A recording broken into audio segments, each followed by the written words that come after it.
The playoff push is here. 6 more games in 6 days to decide who is making the postseason and who is not. 2 teams tied in the race in the Western Division. Cotuit and Hyannis meeting at Judy Walden Scarifile Field tonight in this matchup between the Kettleers and the Harbor Hawks. This is Cape League Baseball on Cape League TV. Chris Albright joined alongside Connor Shue here at McKeon Park. Connor, the Kettleers coming into this one 14-18-2, taking on the Harbor Hawks, who are 14-17-3. Just 1 point separating these 2 teams with just under a week to go. Just lost their last 2, and they've been falling back down to the bottom part of the division. So they really need a win right here. After taking 3 of 4 in a little stretch of West Division games last week, things were looking up, but dropping their past 2, last one to Brewster, just not a good omen for them. The offense has looked a little bit slower at the plate, so they need one against Hyannis, who just jumped them in the standings more than ever. Well, if there's one silver lining for the Kettleers, it's that the Kets play significantly better against the Western Division than they do the Eastern Division. Against the West this summer, Cotuit is 9-7-1, a winning record by 2 games, compared to 5-11-1 against the East. 4 of the remaining 6 games on the schedule for the Kets are against these Western Division opponents that they've had success against. And Hyannis is most certainly one of those. They've already clinched the Barnstable Patriot Cup with a 3-1 record coming into this one against the Harbor Hawks. They won last game 11-0 last week, and that comes off the heels of an 8-1 victory over Hyannis and 11-1 the game before. So it's been all Cotuit the past 3 games these 2 teams have met in. So I think they're hoping to keep that same mojo against the Harbor Hawks. Well, one thing that has been working for Cotuit this summer, especially against Hyannis, has been team pitching. Hyannis has scored 5 runs against the Kettleers this summer. 3 of those came in game number 1 in a 3-1 loss that Cotuit suffered that game all the way back in June, played at Lowell Park. So you look at what the pitching has done this summer for Cotuit, and it's been good across the board. It's not just starting pitching that's been good. It's not just relief pitching that's been good. It's been the entire staff, a staff that has lost 10 faces, make it 11 now with since July 4th. They've lost a lot of great arms, but the way Tim O'Connor and this pitching staff have been able to manage with arms that you just kind of pull out of thin air, it seems like, is very impressive. Of course, they had the little blemish last game against Brewster, but other than that, the pitching in the month of July has been incredible to this point, from every starter to every reliever. I feel like you could name almost everybody on the Ket staff, and there's a good performance or 2 turned in on their line. Now, the only blemish really with the pitching has been as of recent. The past 2 games, the Kets suffered defeat in. A couple days ago, it was at Bourne. Cotuit lost 5-4 in walk-off fashion. The Braves 5 runs on 9 hits. And then 2 days ago against Brewster, before an off day that we just had, Cotuit lost 9-1. The Whitecaps 9 runs on 13 hits. What needs to change here in today's game, Connor? I think the one high leverage relief needs to look a little bit better. You could tell in that Bourne game they had a 4-2 lead going into the bottom of the 10th, and it seems like the wheels just fell off with the back end of that bullpen after, well, Dylan Scudder pitched a really solid 9th inning, but made a switch, and things just kind of broke loose at that point, and you couldn't really rely on the offense for anything at that point. That was the last frame, the last chance for Bourne, so you can only do so much, and they did a great job. Played in 2 in the first inning, or the first half of that inning, but you could say the offense also needs to do a better job, especially after last game. They got off to an early decent start, scoring a run pretty early on in the game. They actually led first 1-0 in the 2nd inning, but after that, they kind of just sputtered. I mean, plenty of leadoff hitting. Cam Johnson led off the game with a double. Case Sanderson tripled to start the 2nd inning, but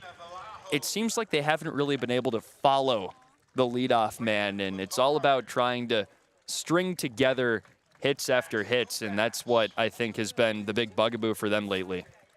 looking to really right the ship from a batting standpoint tonight.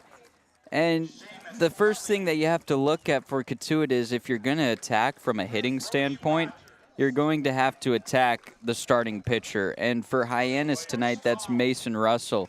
As we continue on this Cotuit Kettleers pregame show, we'll now head into the pitching matchup tonight. The Harbor Hawks will be throwing Mason Russell to start, and Cotuit spinning Ryan Buckler for his 4th start of the summer. And on Hyannis' side, Russell's a guy who hasn't seen any starting action so far this summer. Just some extended relief work here and there, 5 appearances, 10 1/3 innings pitched in. To be totally frank, it hasn't gone that great for him. An ERA just a shade under 7, 8 walks, 9 hits in the 10 1/3 innings pitched. And he comes in with great stuff, has a devastating slider and a solid fastball, but with the 2-pitch mix, he really needs to expand a little bit, and who knows, maybe he's got something else up his sleeve when he's a starter and he has to go longer in games, but he struggled as a highly touted prospect with Arizona. He was actually the preseason Big 12 freshman of the year, but it just wasn't put together there. 15 ERA in his season with the Wildcats, and it hasn't translated yet on Cape, so I'm sure the Kettleers are looking at those stats and not feeling too bad, but you just never know what can happen here. We've seen guys turn from, I guess, rough relief outings to some solid starting outings. I mean, we saw that with Max Haug, how he transitioned from reliever to starter, and he's been incredible coming to start out these games. And who knows, maybe that could be Mason Russell, but that hasn't been it so far this summer. And I guess Ryan Buckler is another one of those guys you can plop in with, I guess, Max Haug in that type of pitcher. Yeah, Buckler started this season as a relief pitcher. His first 5 appearances for the Kets, this being his 2nd summer with Cotuit, were all from the bullpen. And with the summer that Ryan Buckler had last year, joining the Kets late in the season, contributing to an absolutely incredible playoff push for the Kettleers, he threw 5 innings of relief work, scoreless in one of those postseason games. Why not throw him from the bullpen to start? And he was good from the bullpen. But then the starting arms started depleting for Cotuit. Some of these guys hit their pitch counts. You look back, Kenton Deverman had to leave a little bit early. He was one of the go-to starters.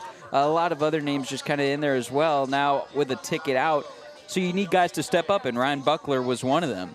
He certainly was. He's been great as a starter, a sub 3.5 earned run average, and that's with probably his worst outing being a 2 earned run, 5-inning performance in his last start. And for that to be the worst you're going to do on any given day it's pretty good. He's turned in a couple of shutouts, and he's a guy who works very quickly, usually going around 10, 11 pitches per inning. So he's a guy that'll preserve your bullpen and keep your offense fresh and keep them out in the field often. And if they're hot, they're going to stay hot with Buckler on the bump. Buckler has done an incredible job this season of not needing a whole lot of pitches to get long in his his starting appearances. He's gone at least 3 innings in all 3 of his starts this summer, and he's been doing a solid job of limiting hard contact. These 2 pitchers on the mound tonight will give up base hits. They're averaging just under a hit per inning, which can add up rather quickly. Ryan Buckler in 19 2/3 innings, he's given up 17 hits. Mason Russell in 10 1/3, he's given up 9 hits. So if there's 2 teams that need the offense to really, get a good boost of fire, you could say, heading into this final week, these 2 offenses tonight are looking to put up some crooked numbers on the scoreboard. And when you look at the season as a whole, these are 2 teams who have had the ability to do that and are 2 of the better offenses on Cape. Hyannis 2nd in on-base plus slugging, and Cotuit is 3rd in that statistic, especially with the great month of July they had, especially the first 2 weeks of the month, really propelled them up there. So they're a team that has that firepower in there somewhere. It's been kind of inconsistent over the past couple of weeks, but you see it with especially the top part of their lineup. Guys like Caden Bogenpool and Jack Natilli can get red hot at any point in this late area of the season, and you could say exactly the same for Hyannis. They've really bled a lot of their better position players through the season, but with guys like Jeff Luigi, who's having a solid summer out of Duke, Owen Prince at the top of the lineup, a guy who can really set the table well, they can get things going in a hurry, and you can't doubt them if you're Cotuit. Managers currently meeting at home plate, exchanging lineup cards and going over all the intricacies here at McKeon Park, setting the table for what's to come. Mitch Carricker, the head man for the Hyannis Harborhawks, and Lauren Hibbs in his first season with the Cotuit Kettleers. Lauren Hibbs has really, for someone who hasn't ever coached summer ball before, you couldn't tell. Lauren Hibbs has been just an infectious personality to be around, and just seeing him especially grow seems like an interesting term considering, it's someone much younger talking about Lauren Hibbs, but you can see it. He's really just adapted well to this summer for Cotuit. I mean, when we talked to him early in the season, he was saying, I have to adapt and I have to be open to this new environment. It's not the same as coaching at Charlotte or coaching at Wichita State. This is a whole new ballgame. You have guys in and out constantly. You have to work with that roster turnover, and I think he's acclimated to it really well. The team's still in the thick of things in the playoff race, and they still have a shot to get that 1 seed. It's going to be tough. They're going to have to really buckle down in this final 6-game stretch, but I think it's possible for Hibbs and his squad. It is possible for every team in the Western Division to still finish first if things play out the correct way. So still plenty to play for as this manager meeting commences at home plate. We're getting closer and closer to first pitch. And we'll take a quick look at how the Cotuit Kettleers step up to bat today. As has been tradition for the past 10 or so games, Cam Johnson is leading off. Ryan Farber moving up to the 2-hole. Caden Bogenpole hitting third. Jack Natilli batting cleanup. Dean West in the 5-hole. Zanvon Schlegel becoming a fixture in this lineup, batting 6th. Nolan Stevens hitting 7th. Luke Matthews 8th. And Tiger Tyson rounding the lineup out in the 9-hole. And defensively for the Hyannis Harborhawks, behind Mason Russell, it's Parker Brocious in left field, Owen Prince in center, Sawyer Black in right, Jake Schnaffner at third base, Charlie Bates at short, Ryan McKay at second, Jace Doby at first, his first time playing against the Kettleers all summer, and Dayton LaChance doing the catching for the lefty Mason Russell. So very cool first pitch happening here at McKeon Park. Mike Young doing the first pitch today. He used to play for Cotuit in the CCBL. Pitched for Cotuit in 2018. He's a hometown guy out of Mashpee, Massachusetts, so spending some time here in Hyannis doing the ceremonial first pitch. So we'll take a quick break here, wrapping up the Cotuit Kettleers pregame show. First pitch coming your way. The Kettleers interns in the very popular t-shirt toss is brought to you by Paul J. Casalt & Sons, certified roofing experts, proudly serving Cape Cod and Plymouth since 1927. If you've got roofing, siding, or gutter needs, let the Casalt family take care of your family. Be safe and comfortable in your home in any season with a Generac automatic standby generator from RCA Electric and Generators in Mashpee. RCA does it all, from consultation to installation to maintenance. For more information, visit rcaelectric.com. RCA Electric and Generators in Mashpee, generating trust. Kettleers Baseball is brought to you by Mid-Cape Oral Surgeons, the maxillofacial surgery and dental implant center of South Yarmouth. Doctors Thea Herodis, Meyer, and Sarapak are the Cape's leading experts in oral biopsies, wisdom teeth extractions, and dental implant reconstructive surgery. The Kettleers 50-50 raffle is brought to you by 4 C's Ice Cream in Centerville, the oldest ice cream shop in Massachusetts. They've been in business 91 years, carrying many of the same unbelievable flavors. Visit 4 C's Ice Cream and taste the difference. Get your 50-50 raffle tickets now. From bean to bite, sip, savor, and share a moment at Cape Cod Coffee. Their 2 Mashpee locations include the perfect brunch spot at Mashpee Commons and a lunch and dinner restaurant with a full bar right off Route 130. Cape Cod Coffee has also opened a new location in Wareham Crossing where you can indulge in delicious breakfast, lunch, and dinner options. Visiting any of these locations will leave you absolutely thrilled. Cape Cod Coffee is a proud sponsor of the Cotuit Kettleers. The Kettleers are sponsored by longtime Cotuit residents Pat and John Callahan of Kinlan Grover Compass. With over 4 decades of experience in commercial lending and real estate, Pat and John are the go-to choice for all things real estate in Cotuit and surrounding towns. Visit them at 681 Falmouth Road in Mashpee. That's the Callahans from Kinlan Grover Compass, proud sponsors and longtime fans of the Kettleers.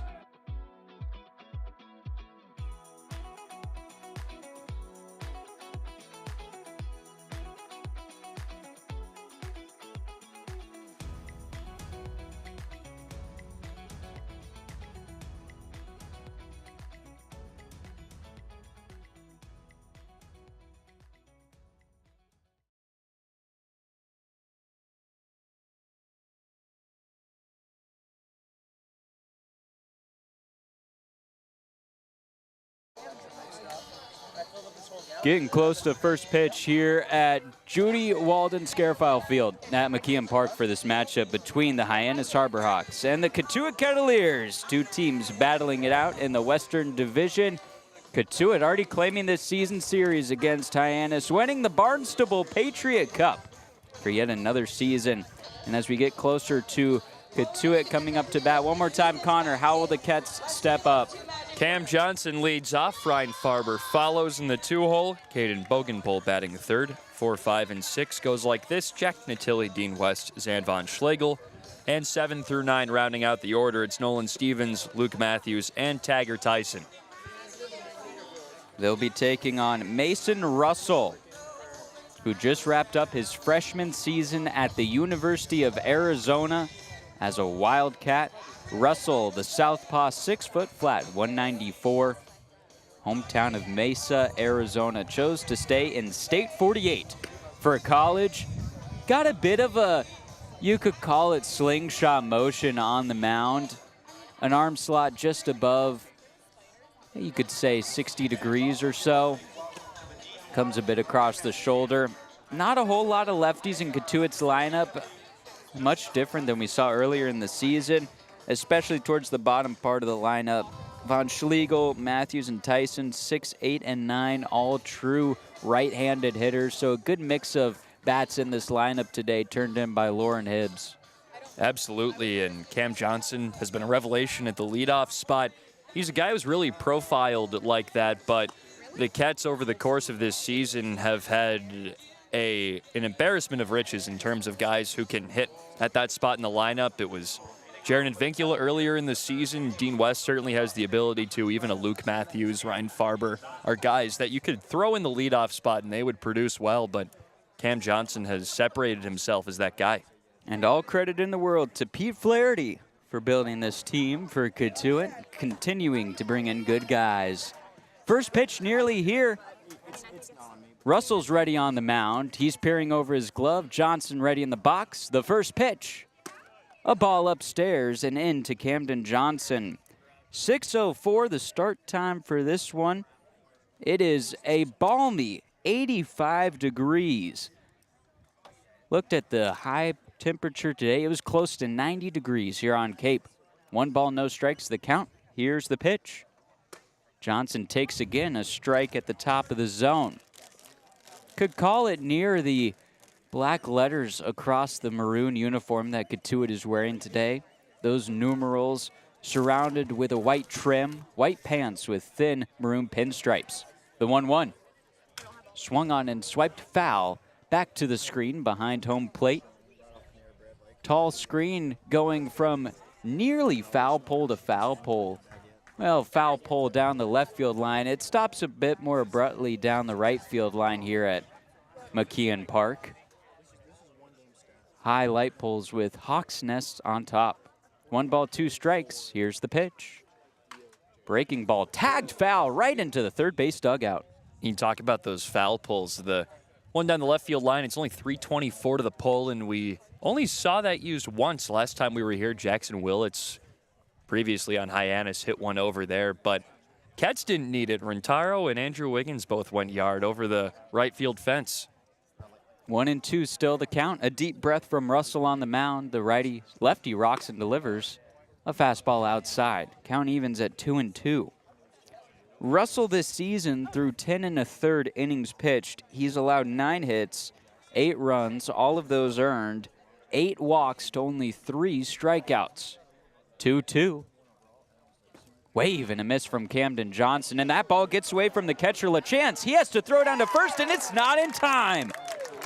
Camden Johnson reaches on a dropped strike 3. Wave and the miss will still get credited to Mason Russell, just his 4th strikeout of the summer. Still no one out on the board. A runner on first, and the batter is Ryan Farber, the switch hitter batting righty against the lefty Russell. Farber this season has appeared in every single game. The first offering, low and away. Johnson's on first, no one out here in the top of the first, just getting underway here at McKeon Park on a beautiful Tuesday night. Not a cloud in the blue sky. 1 ball, no strikes the count. Farber's rocking in the batter's box, and he hits a chopper, 2 hopper to third. Schaffner throws to second for 1. The relay to first is not in time. The throw was a bit high, dragged Doby off the bag, but Farber was hustling down the first base line. That's now 2 straight batters who have reached base, but no hits. Very unorthodox way to start this game. Johnson reaching on a drop third strike. He's out at second on the force out. 5-4 on the put out, and now Farber's at first base, still 1 out. The batter, the tall lefty, Caden Bogenpole. Very powerful stance in the back of the batter's box. The pitch.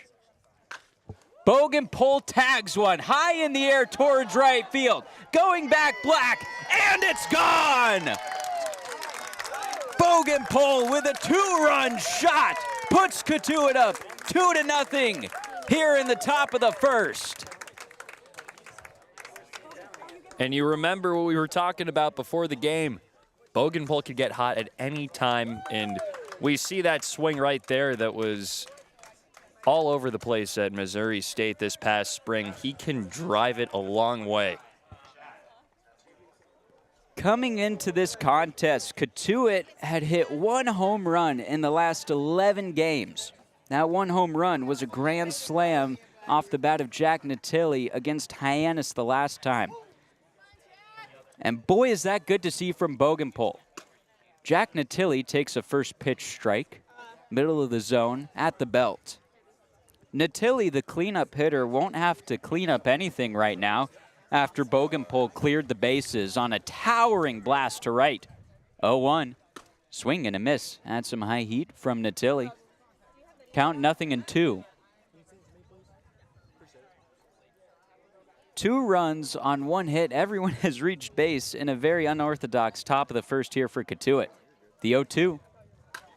Cracked high and foul over the screen and over the bleachers here to the right of home plate. Natilli this season, he's hitting .236 right now. At one point, he got all the way up to nearly high 270s. I want to say 280s. 0-2. Swung on and fouled over the first base dugout. I remember at the peak of his run, I think it was 5 homers in 4 games, he actually got to 300. And at that point, it was like, okay, he's just going to keep doing that all season. But, you know, baseball's a game that runs, and swinging it with the wood bat, you're at the mercy of it. 0-2. Wave and a miss. On a breaking ball low and away. That's been the spot that Jack Natilli will go fishing quite a bit. That's out number 2 here in the top of the first. The second strikeout for Mason Russell. He's had a bit of a roller coaster of a start. Some high highs with a pair of punch-outs and some low lows with a 2-run blast from Bogenpole. The batter's now Dean West, the lefty out of UCLA. The first pitch to West. He takes a strike at the knees. West hitting .254 through 22 games for Cotuit. This will be his 23rd appearance. 0-1 the count with 2 outs. West takes high and tight. Infield playing the lefty West to pull. The second baseman, Ryan McKay, looking like a shortstop just on the other side of the infield. 1-1 the count. The pitch. In there for a strike. That ball was cutting in from West towards the heart of the zone. Got just enough break on it to have it clip that inside corner. A front door slider. 1 ball, 2 strikes with 2 outs. Mason Russell shakes a sign, now has when he likes. The delivery. Breaking ball chopped on a high 2 hopper that Russell will glove and throw to first in time to retire Dean West by just about a half step. 1-3 on the putout, but Cotuit has a very successful top of the first inning. The Kettleers plate 2 off the bat of Bougainville. They're up 2-0.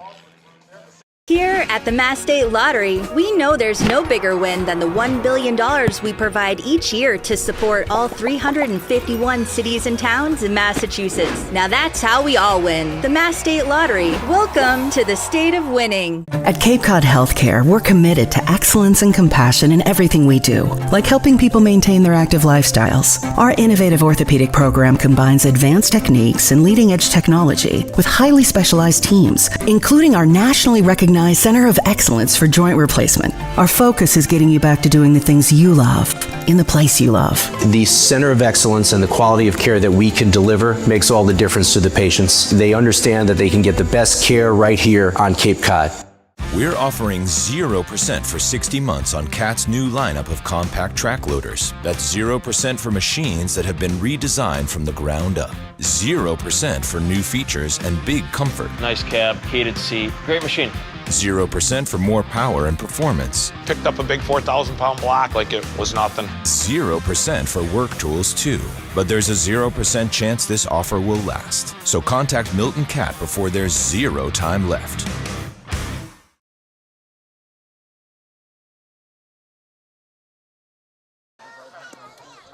Hyannis coming up to bat for the first time today, and the Harbor Hawks are already in a 2-run hole.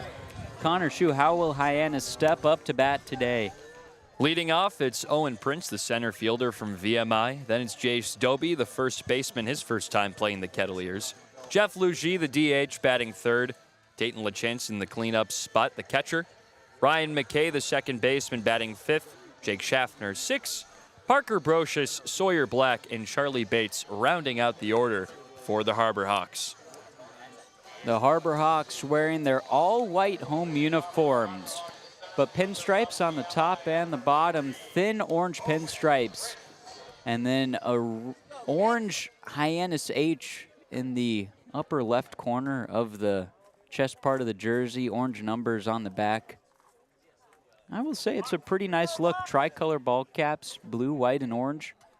They're taking on the righty Ryan Buckler, who has been phenomenal as a starting pitcher for Cotuit. His first offering, tagged in the air deep towards left field. West retreating back. He's near the fence, twisting, turning, and he can't make the catch. Heading for second and getting there safely is Owen Prince as West fires that ball into the infield to have him stop there. It's a leadoff double. And Buckler pounds the zone. Sometimes when you stay over the plate pretty consistently, you're going to get some hard contact off the bat, and Prince took advantage of Buckler's ability to hit the zone and just drove it the other way. Jace Doby up to bat now for Hyannis. This lineup alternates nearly entirely down the card, lefty-righty. Doby a righty, deep crouch in the batter's box. The first offering, swing and a miss on a breaking ball low and away. Buckler this season has a .229 ERA through 19 2/3 innings. He's only allowed 5 earned runs, walked 2 and struck out 11. The 0-1. Same breaking ball low and away, and that kicks off the glove of Natilli. Heading for third and getting there safely is Owen Prince, as the throw down there is not in time. Prince there safe on a head-first slide. On a wild pitch from Ryan Buckler. 1-1 is the count on the righty, Jace Doby. Buckler set at the belt, kicks and deals. Fastball low in the zone. Count now 2-1. Doby has played in now just 9 games for Hyannis. He's hitting .267. A pair of doubles to his name as well. 2-1. Fastball high and upstairs. Buzz the tower on the 6'3" Jace Doby. Buckler has a lot of control, as evident through just his 2 walks through nearly 20 innings. 3-1. Fastball hit hard, grounded foul down the third base line. That ball will trickle all the way down to the Hyannis bullpen, deep in the left field foul ground. No fencing protecting them. They're straight in the field of play. Counts full. 3 balls, 2 strikes, no one out. A runner on third. The pitch. Swung on and chopped foul towards the third base dugout. Cotuit up 2-0 over Hyannis. Just getting underway. We're here in the bottom of the first at McKeon Park. Wind whipping out to center field. High gusts aiding the batters. 3-2. Grounded towards third, hugging the line. Johnson gloves it, throws to first in time. Camden Johnson is magnificent in the hot corner. A sharp grounder that he was able to backhand and hug across the diamond. It was a great throw from Johnson. That ball easily could have got by him, but did a great job to look off Prince and then fire that to first in time. Heads up, great baseball over the hot corner. And most importantly, that keeps Owen Prince at third. Couldn't advance on that one. 1 out, the batter's Jeff Luigi. A deep crouch in the left-handed batter's box for Luigi. The first pitch to him misses outside. Buckler, the relief man for Cotuit, turned starter, making his 4th start of the summer, and each have been impressive. 1-0. Luigi takes a strike. Thought about swinging, didn't go nearly around. In fact, the bat barely even left his shoulder, but that was a tried and true strike. 1-1 now the count with 1 out. Ket's infield playing deep. Breaking ball stays upstairs. Count now 2-1 with 1 out. All of Farber's starts have been away. He's yet to make a start at Lowell Park. He's been doing a good job as a road warrior. 2-1. Breaking ball swung on and chopped towards second. Fielding it Matthews. He'll toss to a covering Buckler in time, but scoring from third is Owen Prince. 4-3 on the ground out for Jeff Luigi, but that scores Hyannis' first run of the ball game. Cotuit still up 2-1. And up will step Dayton LaChance. LaChance, the 6'4", 240 catcher out of Sherbrooke, Canada. He's played in 1 game against Cotuit this season. It was the latest of this season's series. He went 1 for 3. 2 outs, no one on. The pitch, swing and a miss. Great breaking ball from Ryan Buckler. Plenty of sunshine across the diamond. Only a pocket of shadows out in left field covering Dean West. 0-1, wave and a miss. Buckler's getting that swinging strike. Cotuit up 2-1 over Hyannis with 2 outs in the bottom of the first. The 5th and final of this season series matchup between these two Barnstable teams. 0-2. Swung on and tagged high in the air towards left field. It's drifting foul near the line, and West camps out and makes the catch right on top of the chalk down the left field line. Buckler able to get out of that inning without any more trouble. Hyannis does play to run, but the Kets still up 2-1 here on the Kettleers Digital Network. Get ready for big results with our small machines. With more power, performance, comfort, and savings, they're ready for every job. And we're ready with plenty of inventory, the best support in the business, same-day parts availability, and locations across the Northeast. So you can always be ready to work. Milton Cat, always ready. Here at the Mass State Lottery, we're known for our monster wins. But there's no bigger win than the $1 billion we provide each year to support all 351 cities and towns in Massachusetts. In our game, we know that supporting local businesses and helping communities is how we all win. Because at the lottery, we're all playing for the home team. The Mass State Lottery. Welcome to the state of winning. Cape Cod 5 is proud to be the official banking partner of the Cape Cod Baseball League.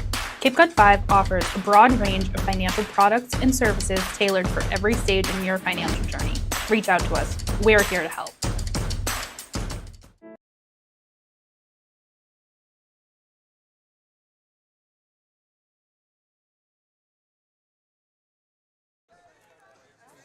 Top of 2 here at McKeon Park. Cotuit up 2-1 over Hyannis here on the Kettleers Digital Network. Chris Albright joined alongside Connor Shoup on a beautiful Tuesday evening here in the heart of the Cape. Hyannis, smack dab mid-Cape on the south side. Close enough to the ocean where you can see some giant osprey making nests atop the light poles here. I think that's why they call them the Harbor Hawks. It has to be. I mean, on the right center field light, there's a huge nest on top of it. The first pitch to Von Schlegel, he takes. It will be 6, 7, and 8. Von Schlegel, Stevens, and Matthews do up this inning. Von Schlegel doing the designated hitting duties tonight for Cotuit. 1 ball, no strikes. The pitch. Upstairs on Von Schlegel. Near his collarbone. Count 2-0. Von Schlegel, the most recent of players in this Cotuit offense lineup. This is his 7th game with the Kets. 2-0. Von Schlegel rips one in the air towards center field. Going back, Prince, he's near the warning track, and he makes the catch on the run, nearly over his shoulder. Great contact from Von Schlegel, but Prince almost, it made it look like the ball was going to go over his head, but just stuck his glove out and vacuumed it in. He covers a lot of ground out there. Prince really does. Nolan Stevens up now for Cotuit, the hard-hitting lefty. He can cover a lot of ground in the outfield as well. The first pitch to him. He tags one towards left field, slicing down for a base hit. First pitch contact from Nolan Stevens, and he reaches via a single. Usually goes pull side, but showed off the backside power right there with a hard single. Stevens, if he can get hot, he's a tough bat to stop in the Kets order. Luke Matthews now hitting from the 8th spot. He's been towards the bottom third of the lineup card, not due to a lack of production, but more so because he excels at this part of the lineup card. He's had a good season. The offering, swing and a miss. Matthews this summer, he's hitting .262 with 11 runs and 12 RBIs in just 18 games with Cotuit. He's got 17 hits, 3 of those for extra bases. 0-1, showing bunt, pulls it back. That pitch missed low. Count evens at 1-1 with 1 out. Top of 2, Cotuit up 2-1 over Hyannis. Wind continuing to billow out towards center field. It will aid anything hit up in the air. 1-1 the count. Russell set at his chest. The lefty fires a pickoff over to first. Not very quick. Stevens was back standing. Tagger Tyson, the 9-hole hitter, on deck. Been splitting catching and first base duties. 1-1 the pitch. Grounded hard and foul down the third base line. It was foul by just about a foot or so. Matthews, a right-handed hitter, one of 4 true righties in this Cotuit lineup today. And this has been a Kets lineup that has seen a lot of lefties throughout this season. 1-2 the count with 1 out. Russell set at the chest. He delivers. Breaking ball way upstairs. The catcher LaChance said to reach all the way up. Way up over his head to make that catch. Count evens at 2-2 with 1 out. Stevens is on first. He's got a bit of a 2-stride lead. The pitch. Fastball upstairs. Count now runs full. Stevens won't steal a lot. Well, this summer, he's 2 for 2 in stolen bases. He was a lot more dangerous on the base paths at Mississippi State. He just ran a lot there. 3-2 the pitch. Swung on and lifted towards left field. Parker Brocious going back. He camps and will make the catch up above his head. 2 away. Stevens stays put on first. Taggart Tyson will step up, another true right-handed hitter. Tyson sporting Louisville Cardinal red protection gear on his left foot and left elbow. Just wrapped up his year in the state of Kentucky. Tyson, with very limited plate appearances, he's hitting 133. He's 2 for 15. The first offering to him, he takes a strike just beneath the letters on his jersey. Tyson, 6'1", 200. Got a bit of a crouch. His stance straightforward in the batter's box. A pickoff move back to first, not in time. The lefty Mason Russell on the mound, when he doesn't have runners on, he'll be facing directly towards home plate. Now with a runner on, he's set up perpendicular to the bag. 0-1 the count with 2 outs. Ket's up 2-1. The pitch. Up and away. Count evens at 1-1. Infield playing straight on, same as the outfield. With 2 outs, there's a force at second and a force at first. A pickoff move back to first. And Stevens is safe. Tyson in the lone game he's appeared in against Hyannis. He went 0 for 1 but was walked. Time is called. Home plate umpire Jeffrey Merzel saying players need to make eye contact. Rick Force is at first base. Mike Rabideau is at third. 1-1 the count with 2 outs. Stevens is on first. Tyson the batter. The pitch. Low and away. 2-1 now the count. Russell already has a pair of strikeouts today. No walks. This is his first start. The 2-1. Called a strike on the inside half of the zone. Tyson steps out of the batter's box, wipes some sweat off his brow, puts back on his batting helmet, and now he's ready. 2-2 the count with 2 outs.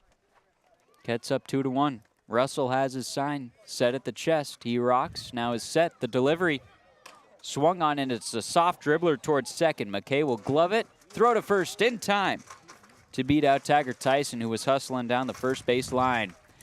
Cats held scoreless for the first time in a frame today. They lead 2-1 as we head to the bottom of the second here on the Kettleers Digital Network. Dream it. If you can cruise in it, if you can summer in it, fish from it, or take it for a day at the beach, we can protect it. The Baldwin Group, protecting the possible. There hasn't been a ton of training when it comes to bat speed or products for players to be able to train bat speed.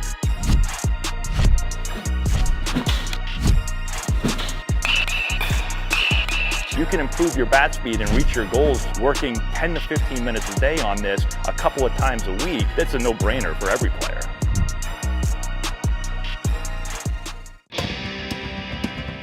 If you need to dig, lift, move, grade, clear, or cut, pump, weld, clean, light, and just about anything else, dial up the rental source for the newest and the most reliable equipment in New England. Staffed with equipment and construction experts, Milton Rents, your local source.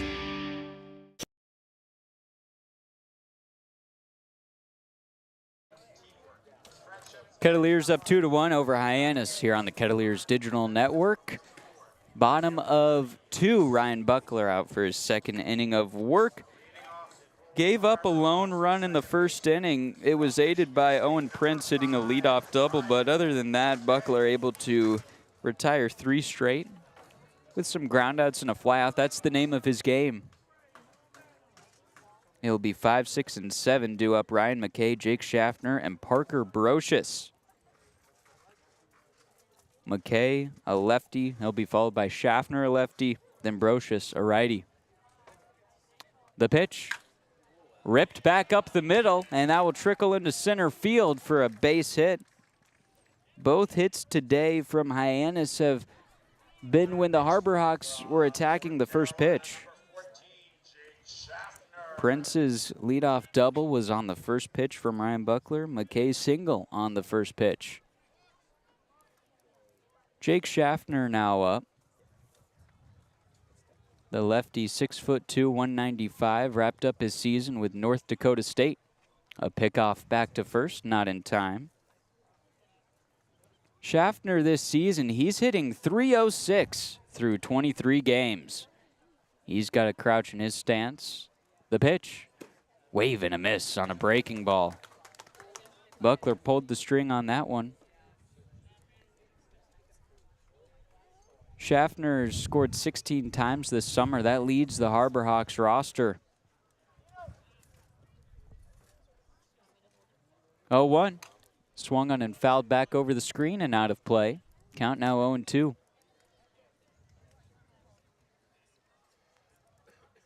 Schaffner's .306 batting average, he's just a couple ticks behind Jeff Lugie. Lugie with about 20 less plate appearances, though.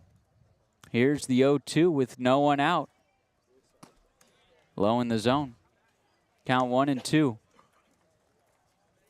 A runner on first and Ryan McKay. Kett's infield playing at double play depth. Kettleers have been able to turn two a lot more as this season has gone on. Throw back to first, not in time. McKay back safely with a slide. He's being kept honest there by Tagger Tyson. Rest of the infield and outfield playing straight up. 1-2 the count to the lefty Schaffner. The kick and the pitch. Just a bit inside. Brushes back Schaffner.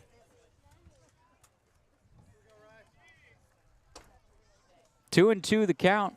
No one out here in the bottom of the second. Kett's up 2-1 over the Harbor Hawks. Buckler has his sign. The righty set at the belt. Here's the pitch. Low and a back pick to first. One hops to the glove of Tyson and not in time.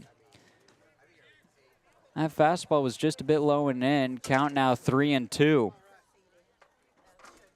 Buckler in danger of walking someone for only the third time this summer. He's done a great job of not surrendering those free passes. 3-2 the count, runner goes. The pitch, called strike three. The throw down to second, not in time. Almost to strike him out, throw him out. McKay beat out the throw by less than half a second, it looked like. That's the first strikeout of the day from Ryan Buckler. It comes with a punch out looking. One out, a runner on second. Kettleers up 2-1 over the Harbor Hawks. The batter is Parker Brocious, the left fielder for Hyannis, hitting from the 7 spot. He takes a first pitch strike on the outside edge of the plate. Count 0-1. Brocious hitting .250 flat this summer. This just his 6th game appeared in. Though 0-1, swung on an elevated high. This won't leave the infield. Calling for it is Luke Matthews, but Tagger Tyson recalls him off. A bit of back and forth there. Tyson makes the catch up above his head, just short of shallow right field. Up will step Sawyer Black. 2 away here in the bottom of the second. A runner still on second, and Ryan McKay, he would be the tying run in this one-run ball game. Sawyer Black, another lefty. The first pitch to him. Breaking ball, catches the corner of the zone for strike one. Buckler, despite surrendering a pair of leadoff hits to start each inning, he's done a good job of limiting the damage afterwards.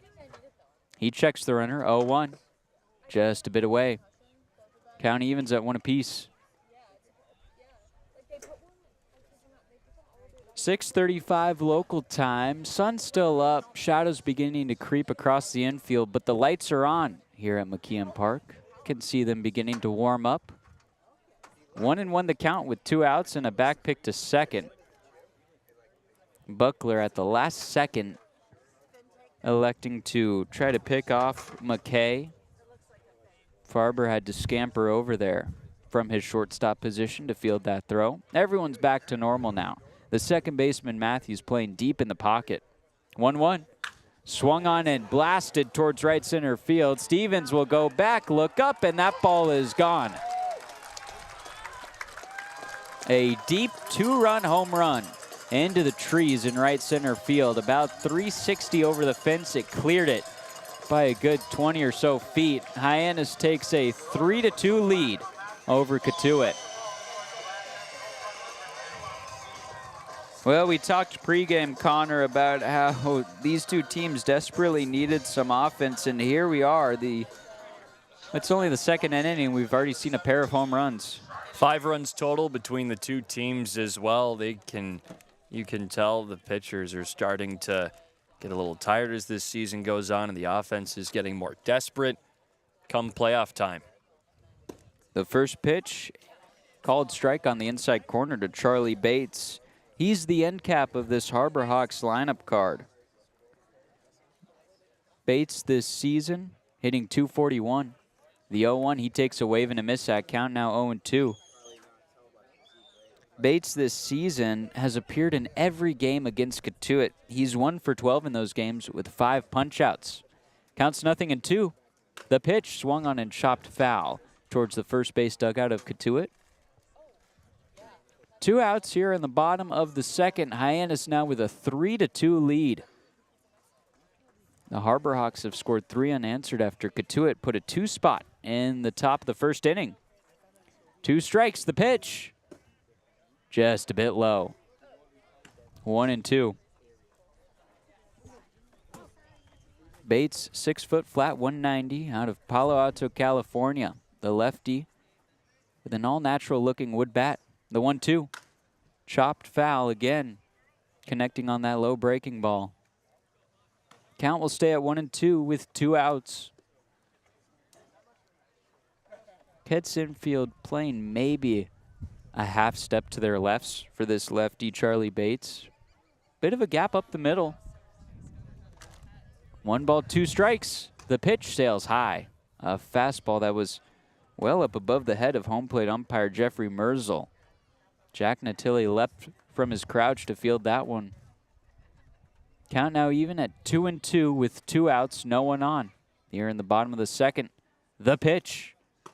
Upstairs, count now runs full.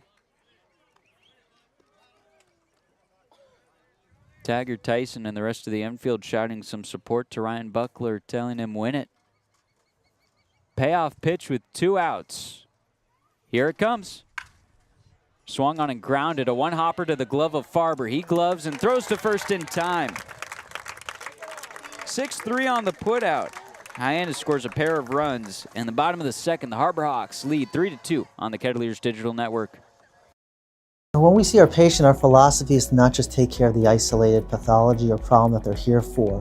We look at the care of a patient as the whole patient, how they hold hands with a spouse or partner, how they engage with their children or grandchildren. These are important things in the equation of how we decide optimal treatment for patients, whether that's non-operative or operative intervention. Every patient gets treated as a family member or as a pro athlete in our mind. We provide concierge level of care. That's how we want it done for our own, and that's what we continue to do here in the greater Boston area. Here at the Mass State Lottery, we know there's no bigger win than the $1 billion we provide each year to support all 351 cities and towns in Massachusetts. Now that's how we all win. The Mass State Lottery. Welcome to the state of winning.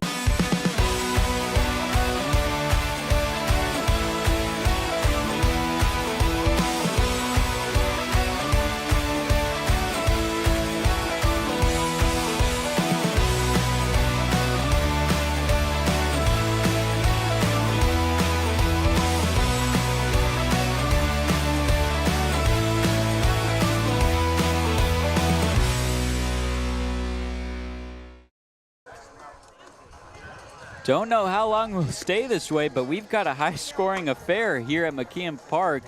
Harborhawks with a 3-2 lead over Cotuit as we're in the top of the third. Cotuit due up. It will be 1, 2, and 3. Johnson, Farber, and Bogenpole. Johnson and Farber each reached base in the first inning, and then Bogenpole cleared Farber off the base paths with a 2-run home run. That's been the lone damage so far for Cotuit. Johnson, in his first plate appearance, counts as a strikeout swinging, but it was a drop third strike, and he got down to first before the throw. The first pitch from Mason Russell to Johnson. Johnson takes a bit up and in. Count 1-0 with no one out. Harborhawks infield, aside from the third baseman Schaffner shaded to their lefts and playing deep, Schaffner's close at third. 1-0, up and away on the fastball. Count now 2-0. Camden this season against Hyannis, he's 1 for 11 with a pair of runs and a pair of walks. 2-0, the pitch. Swung on and grounded sharply up the middle, past Charlie Bates at shortstop and into shallow center field. Owen Prince will get it in a hurry. And Johnson reaches with a single up the middle. He's a table setter. Comes in there, can get your offense going in a hurry. And we talked about it in the pregame a little bit, but this is a crucial point for the Kettleers, getting hits with people on base. And they did that earlier with the Bogenpole homer, but we'll see if they can continue that against Russell. Farber, the batter, the switch hitter, batting righty again with a runner on first, no one out. A pickoff attempt back, keeping Johnson close. Johnson leads the Kettleers in stolen bases this summer by a substantial margin. He's 15 for 19, the next highest Kett on the roster. Ryan Farber with 7. Farber ready in the right-handed batter's box. The pitch to him. He shows bunt and pops it high. In fact, that goes over the netting behind home plate. Very rarely do you see a bunt get that much launch angle, you could call it, but that one was popped off the bat. No balls, a strike with no one out here in the top of the third. Kett's trailing 3-2. The pitch. Farber swings, chops one towards third, fielding it on two-hop Schaffner. The throw to second's in time, but the relay to first is not. Farber will occupy first base for the second time today, but each of those times he's reached, it's been on a ground ball that has gotten out Camden Johnson. I was going to say, same result each time. Farber's rolling over to the left side, and the left seems to be his better side in the batter's box, so trying to get that right-handed power up a little bit. 1 on with 1 out, the batter's Bogenpole, who homered in his first plate appearance today. And Russell elects to throw over to first instead of delivering to Bogenpole. Bogey now up to 2 home runs on the summer. He's one of 4 Kettleers with multiple home runs. Here's another pickoff attempt. That one a lot lower. Doby had to scoop it out of the dirt. Bogenpole has been very successful against Hyannis this summer, the most successful on the Kettleers roster. The first pitch to him, he takes low and in. Bogenpole is 5 for 10 against Hyannis with 5 RBIs, 4 runs, and he's been walked 5 times. Bogenpole hitting .500 against the Harborhawks. 1 ball, no strikes. The pitch, low and away. Nothing thrown up in the zone to Bogenpole during this at-bat. Trying to keep it low, get him to ground into something. Bogenpole ready, 2-0. Swung on it, it's chopped foul right near home plate, and it will dribble down the first base line. 2 balls, 1 strike, 1 out. Farber's on first, Cotuit down by a run. Hyannis up 3-2. Cotuit got a pair of runs in the first inning off the bat of Bogenpole. Wouldn't be mad if that same situation happened here. 2 balls, 1 strike. Here's the pitch. Bogenpol takes a breaking ball strike. Bottom part of the zone again. 2-2 the count with 1 out. Bogenpol, 18 walks, 24 strikeouts this summer through 21 games. The pitch swung and engulfed high in the air towards shallow left field. Coming into play at Brocious, and he'll camp and make the catch. 2 away as Farber has to retreat back to first base. A high flyout for Bogenpol. Does a good job of getting underneath the baseball. Just got a little too far underneath. 2 outs, top of 3. Ket's trailing by 1, and the batter's Jack Natilli. He's 0 for 1 today with a strikeout swinging. He's got a deep crouch in the right-handed batter's box. Another pickoff to first, not in time. Farber back safely with a slide. Shadows have crept across the outfield grass nearly in center field there. Complete sunlight across the infield dirt, though. Russell with a deep breath, checks the runner at first twice, now delivers. Swung on and ripped past the infield and into shallow left field. Farber advances to second. Natilli safe at first on a hard single. Cotuit will have runners on first and second with 2 outs, and the batter will be Dean West. Good to see Natilli continue to get back in the hitting department. Had a bit of a slump coming into this week, looking to climb back into the swing of things. West today, he's 0 for 1. The first pitch to West, he takes inside. And you talked about Natilli slumping a little bit. He kind of came back to form against Hyannis just about a week ago. Went 2 for 4 with a homer and a double. The grand slam ended the game. 1 ball, no strikes with 2 outs. Kets have runners on first and second. The pitch. West takes outside, count now 2-0.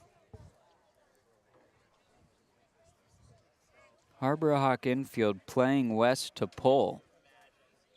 The lefty can pepper it pretty much everywhere. Outfield is straight away. 2 balls, no strikes with 2 outs. The pitch. West takes. Looked to be a bit high and in, but called a strike. Ket's looking to answer back. Hyannis was trailing 2-0 and since has scored 3 unanswered. Harbor Hawks now up 3-2. 2-1. The pitch. Runner goes. That ball is low and it kicks off the catcher LaChance. Both runners will advance. Farber on a stolen base. And I would assume Jack Natilli on that wild pitch.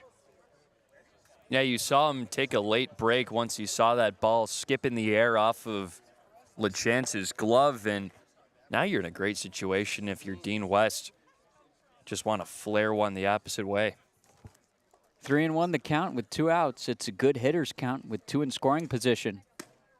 That pitch is upstairs. Dean West works a walk, something he is great at doing.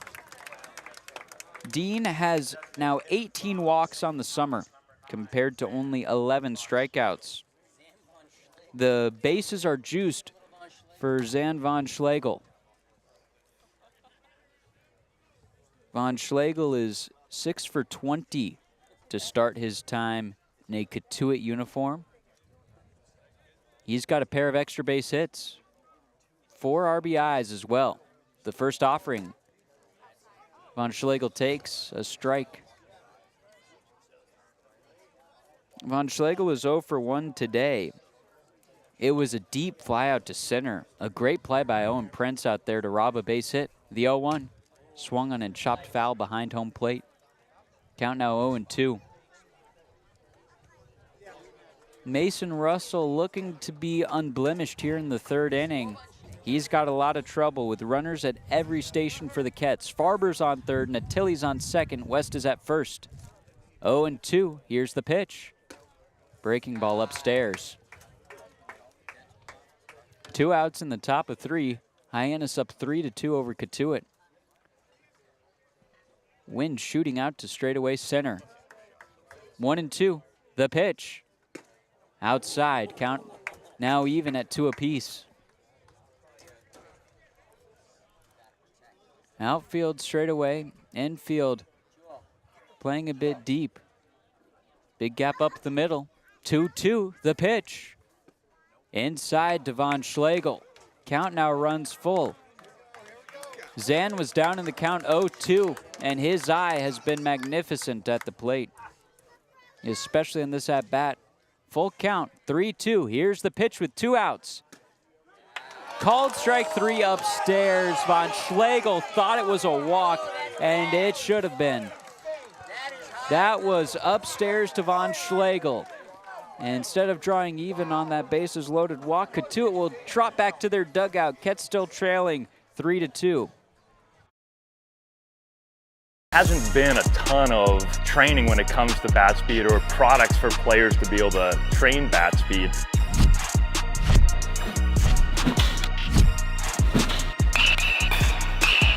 You can improve your bat speed and reach your goals working 10 to 15 minutes a day on this a couple of times a week. That's a no-brainer for every player. If you can dream it, if you can cruise in it, if you can summer in it, fish from it, or take it for a day at the beach, we can protect it. The Baldwin Group, protecting the possible. When we see our patient, our philosophy is to not just take care of the isolated pathology or problem that they're here for. We look at the care of a patient as the whole patient, how they hold hands with a spouse or partner, how they engage with their children or grandchildren. These are important things in the equation of how we decide optimal treatment for patients, whether that's non-operative or operative intervention. Every patient gets treated as a family member or as a pro athlete in our mind. We provide concierge level of care. That's how we want it done for our own, and that's what we continue to do here in the greater Boston area. Bottom of 3 near McKeon Park. Ket's trailing the Harbor Hawks 3-2. On what has been now a well-attended night, the crowd has continued to file in, and now both grandstands and bleachers are full. A lot of people in the grandstand up above the third base dugout of the Harbor Hawks, and there's a little hill up above the left field foul ground. Plenty of people up there as well. And they're watching what's been a good game. It has been 3-2 to this point. Hyannis hanging on by a thread, and Cotuit really threatened to, well, tie this game up or much more on a real close pitch to Zan Von Schlegel. Owen Prince up. He's 1 for 1 today. The first pitch, he takes a strike at the knees. Could say that this is a larger strike zone tonight than we've seen in games past. Hitters will need to protect the plate a lot more. And the 0-1 called a strike.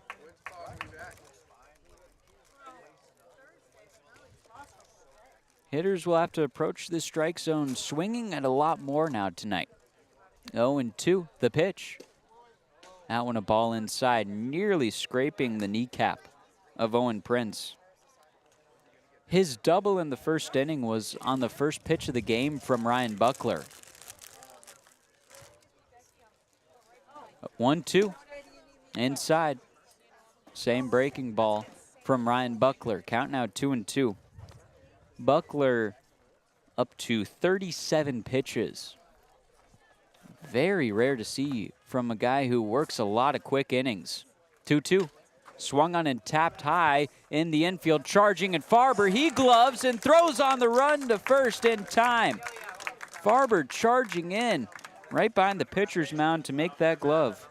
Farber's been all over it today. Made that nice glove to end the second inning to get Bates out running down the line. Did the same thing here, charging and firing to get the speedy Owen Prince. One away. Here in the bottom of the third, the batter's Jace Doby. Doby is 0 for 1 today. First pitch is cracked on the ground towards third. Johnson gloves it, gobbles, and throws to first in time. Johnson, when anything is hit his way, you might as well just pencil it in 5-3. He is very sure-handed over at third base. A quick 2 outs. Jeff Lugie now the batter. This is more like a typical Ryan Buckler inning. He won't need a whole lot of pitches. He'll get that soft contact early in that at-bat and just let his infield and outfield take care of the rest.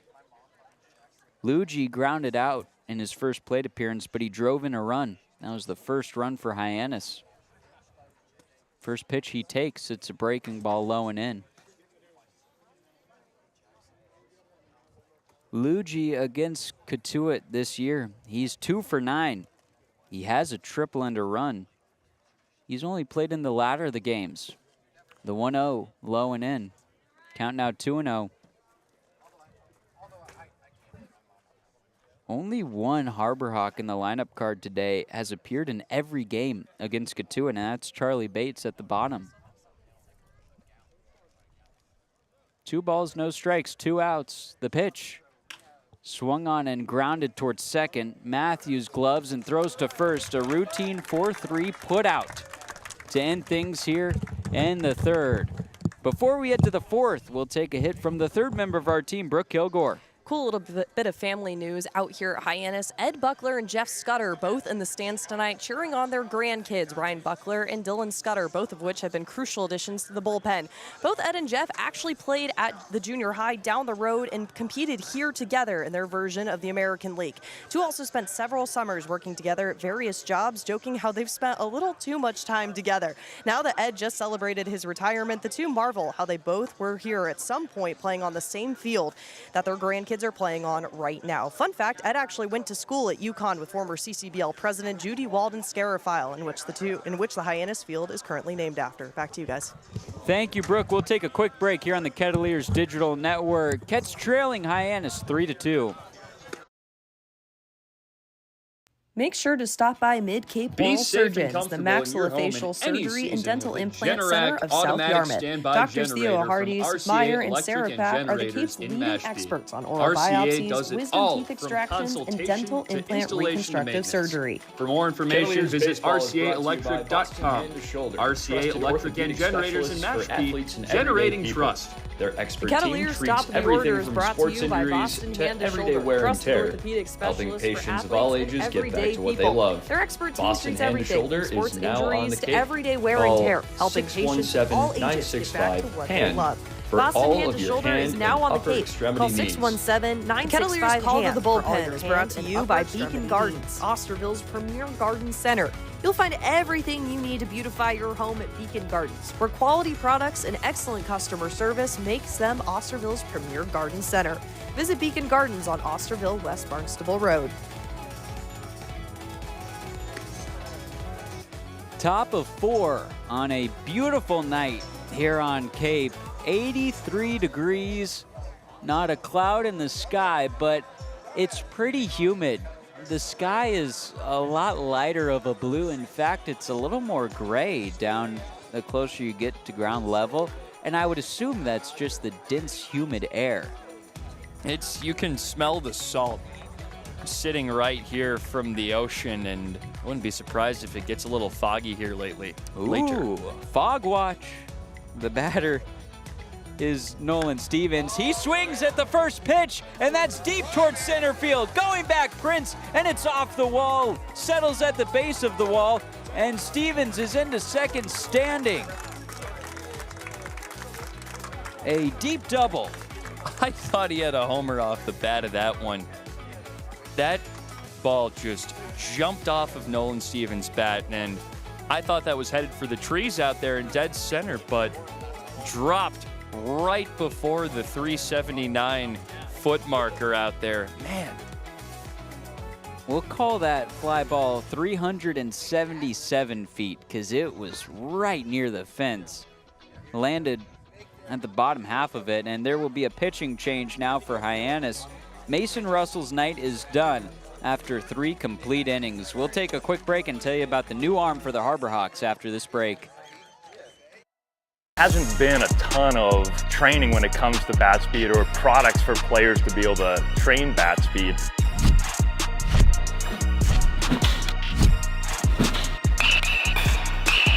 You can improve your bat speed and reach your goals working 10 to 15 minutes a day on this a couple of times a week. That's a no-brainer for every player. If you can dream it, if you can cruise in it, if you can summer in it, fish from it, or take it for a day at the beach, we can protect it. The Baldwin Group, protecting the possible. When we see our patient, our philosophy is to not just take care of the isolated pathology or problem that they're here for. We look at the care of a patient as the whole patient, how they hold hands with a spouse or partner, how they engage with their children or grandchildren. These are important things in the equation of how we decide optimal treatment for patients, whether that's non-operative or operative intervention. Every patient gets treated as a family member or as a pro athlete in our mind. We provide concierge level of care. That's how we want it done for our own, and that's what we continue to do here in the greater Boston area. New arm out on the mound for the Harbor Hawks. In this pitching change, it's Zach Edwards. 6'2", 215, a right-handed hurler out of West Jordan, Utah. Plays his college ball at Oregon State, home of the Beavers. He's been a very great relief pitcher for Hyannis this summer.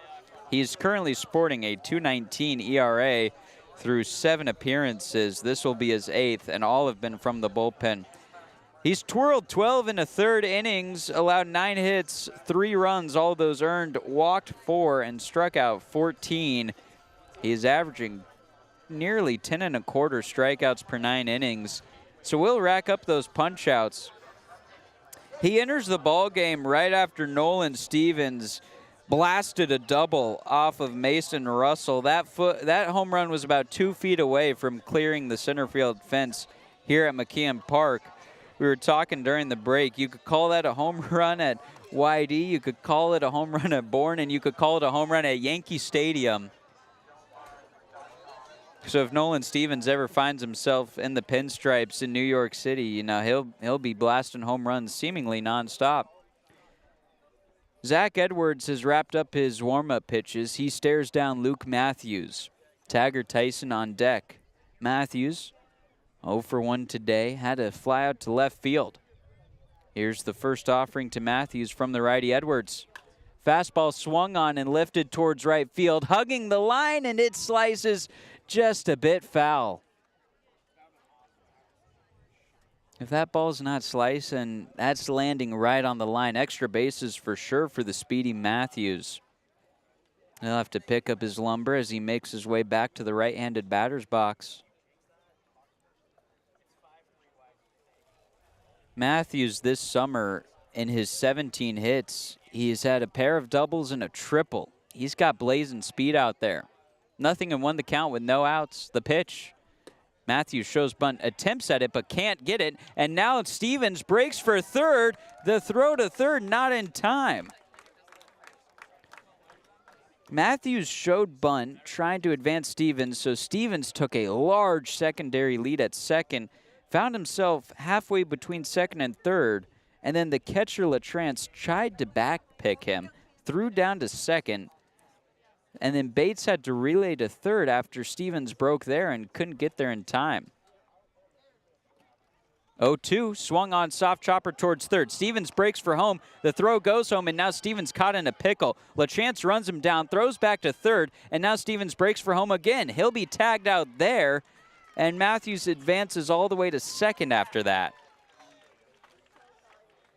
Stevens out after being caught in a pickle between third and home, trying to tie up this ball game. Matthews safe at second.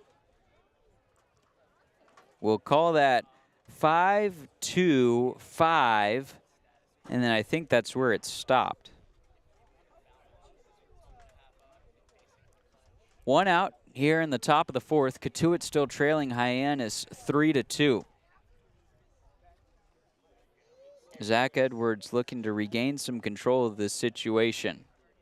Here's the first pitch to Taggart Tyson. Low and away. Tyson check swing. Did he go? Yes, he did. No balls, a strike with 1 out. Matthews is at second. Outfield straight away. The second baseman, Ryan McKay, playing close to the second base bag. The pitch. Wave and a miss on a pitch that was in the dirt. That breaking ball out of the hand of Zach Edwards, very dominant. Pitching for Oregon State, that's a good slew of arms up in Corvallis. A perennial contender in Oregon. No balls, 2 strikes, 1 out. Here's the pitch. Low and away, wave and a miss. Drop third strike, and LaChance will throw down to first in time to retire Tyson. 3 straight pitches that were pretty much landing in the left-handed batter's box, and Tyson offered on all of them. And they're enticing enough for him because he has so much break on that slider, and you can see it's been working for him all summer. A 2.19 ERA and 12 1/3 innings pitched with Hyannis. Camden Johnson, the batter. The lineup card is flipped. The leadoff man for Cotuit. He's 1 for 2 today, but he's reached base both times. Once on a dropped third strike. The first pitch to him spiked in the ground, and that bounces off LaChance. Matthews goes for third, and that baseball sails into left field. Matthews will score easily on a throw that more so went to Parker Brocious than Jake Schaffner, the third baseman.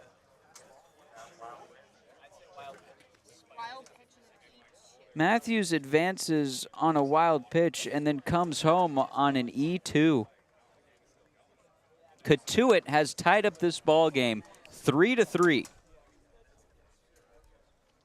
Base is empty now for Camden Johnson. The count, 1 ball and no strikes to the lefty. Looking to get on base for the 3rd time today. 1-0 the pitch. Fastball swing and a miss. Well, caught a piece of it. Tipped into the glove of LaChance. Count evens at 1-1. Ryan Farber on deck, who's also reached base twice. Looking for his first hit. The pitch cracked on the ground right towards second, gobbled by the shortstop Bates, and he'll throw in time to retire Camden Johnson at first. 6-3 on the putout. The Kets get a run back. This game is tied as we head to the bottom of the 4th on the Kettleers Digital Network. Cape Cod 5 is proud to be the official banking partner of the Cape Cod Baseball League. Cape Cod 5 offers a broad range of financial products and services tailored for every stage in your financial journey. Reach out to us. We're here to help. Here at the Mass State Lottery, we're known for our monster wins. But there's no bigger win than the $1 billion we provide each year to support all 351 cities and towns in Massachusetts. In our game, we know that supporting local businesses and helping communities is how we all win. Because at the lottery, we're all playing for the home team. The Mass State Lottery. Welcome to the state of winning. There hasn't been a ton of training when it comes to bat speed or products for players to be able to train bat speed.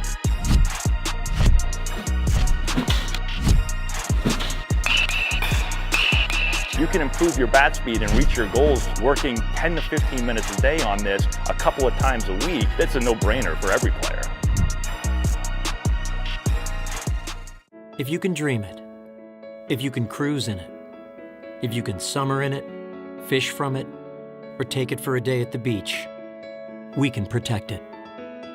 The Baldwin Group, protecting the possible. Bottom of the 4th here at McKeon Park, nestled between South Street and Old Colony Road in Hyannis, Massachusetts. Sun beginning to set. Still a lot of light out in the sky, but just in case, the lights are on here at Judy Walden Scarafile Field. And they're illuminating a tied ball game. Cotuit 3, Hyannis 3 in this back and forth affair.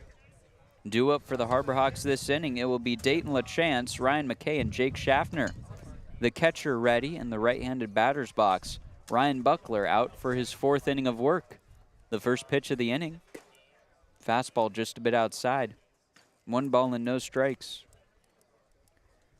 Buckler has put up some solid starts. In 2 of his 3 starts coming into this game, he went 5 innings in each. 1-0. Catches the outside corner, 1-1. One of those was his first start of the summer against YD earlier this month. He went 5 innings flat, allowed 3 hits, 1 earned run, walked none, and struck out 1. The 1-1 finds the zone. Count now 1-2.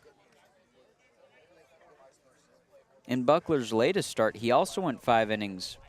He gave up 6 hits, 2 runs. Both of those were in the 5th inning, though. No walks and 4 strikeouts. 1-2. Swung on and a 1-hopper to the glove of Farber at short. He comes in and makes the throw across the diamond to retire Dayton LaChance. That is now 5 straight infield groundouts worked by Ryan Buckler. And that's the name of his game. He'll get that choppy contact that won't leave the infield. And when he's on a roll, he's on a roll. His pitch count significantly less in the 3rd inning compared to the 1st and 2nd. Ryan McKay up.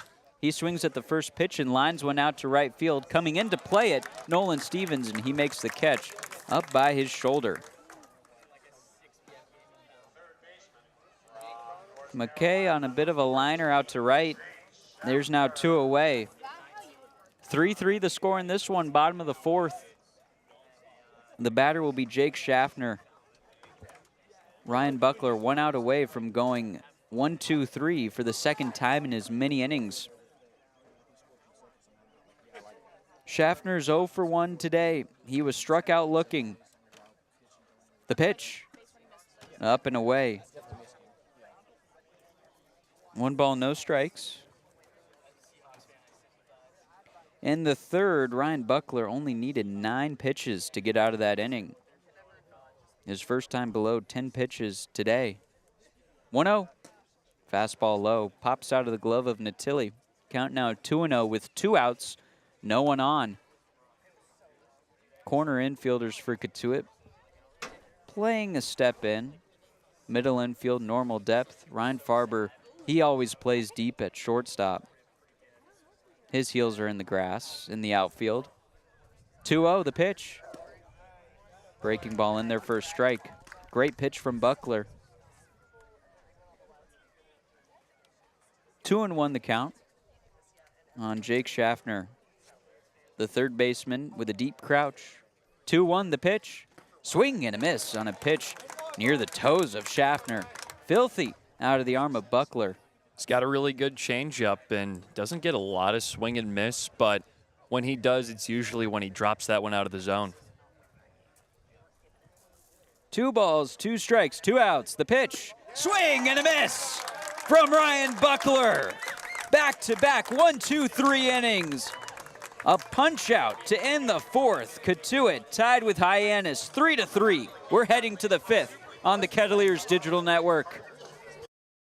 There's a 0 chance that you'll want to miss our 0% for 72 months offer. For a limited time, CAT is offering 0% on the purchase of many new small excavators. That's 0% for better performance, 0% for next generation features. Great machine. It's quite impressive. 0% for work tools too. But there's a 0% chance this offer will last. So contact Milton Cat before there's 0 time left.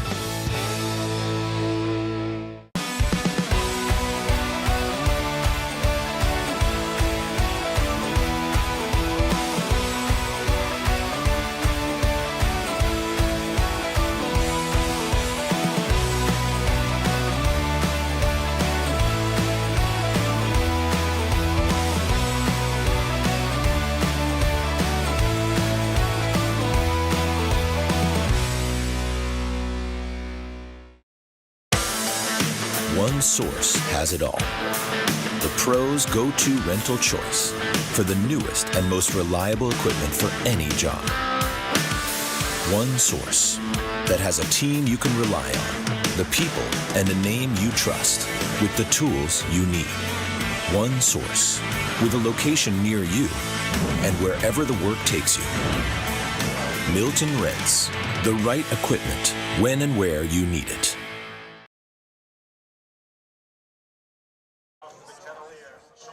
Top of the 5th, Cotuit knotted up with Hyannis 3-3. It will be Ryan Farber, Caden Bogenpole, and Jack Natili three incredible bats in this Cotuit lineup card. Farber for contact, Bogempole, and Natilli with some power. Kettleers have a great opportunity to take the lead. The first pitch to Farber is upstairs. Edwards has a bit of zip on his fastball. He's out for his second inning of work after replacing Mason Russell. 1 ball, no strikes. That pitch is swung on and grounded into the gap between first and second and into right field. McKay and Doby each looked like they thought the other had that ground ball. Farber reaches for the third time today, but guess what? That's just his first hit. He had a pair of force outs grounded into. And that time he pulled that one the other way, much more at home in that left-handed batter's box. The batter is the lefty, Caden Bogempole. He's 1 for 2 with a long ball today. The pitch. Swung on in, it's a sharp grounder to second. McKay charges in, flips to second for 1, and the relay to first is in time. 4-6-3 double play. Good relay at second from the shortstop, Charlie Bates, to get that out of his glove quick and throw to first. Jace Doby had some time, but he stretched out just for added flair. And just like that, Cotuit's little threat is squashed. 2 outs now, and the batter's Jack Natilli. He's 1 for 2 today. He singled in his last plate appearance. The pitch. Natilli takes inside. Brushed him back a little bit. Natilli a lot more alert in the batter's box for good reason. He's been hit by a pitch 12 times this summer. 2 of those against Hyannis. 1-0. Low and away. Natilli didn't offer, but it's called a strike. And that is typically a pitch that, will get Natilli swinging when it should be a ball. That one called a strike. 1-1. High and tight to Natilli. It brushes him back. That fastball was mere millimeters away from plunking Natilli for what would have been the 13th time this season. 2 balls, 1 strike, 2 outs, top of the 5th. The pitch. Fastball swung and engulfed foul down the right field line. Ketts and Hawks tied up at 3 apiece in this matchup between Western Division foes. Just 1 point separating them in the standings. 2 balls, 2 strikes, 2 outs. The pitch. Up and into Natilli. Count will run full. Whatever is in Jack Natilli's blood, it attracts baseballs to him. The catcher just seemingly up and in every single time. 3-2, the payoff pitch. Swung on and flew out towards right field. Sawyer Black near the line, chasing it down, and will make the catch a step short of the foul line. Ketts go 1-2-3, aided by a double play, turned. It's still a tied ball game here at McKeon Park. Bottom of the 5th coming up, and when we return, Connor Shue taking things over on the play-by-play. The Kettleers 50-50 raffle is brought to you by 4 Seas Ice Cream in Centerville, the oldest ice cream shop in Massachusetts. They've been in business 91 years, carrying many of the same unbelievable flavors.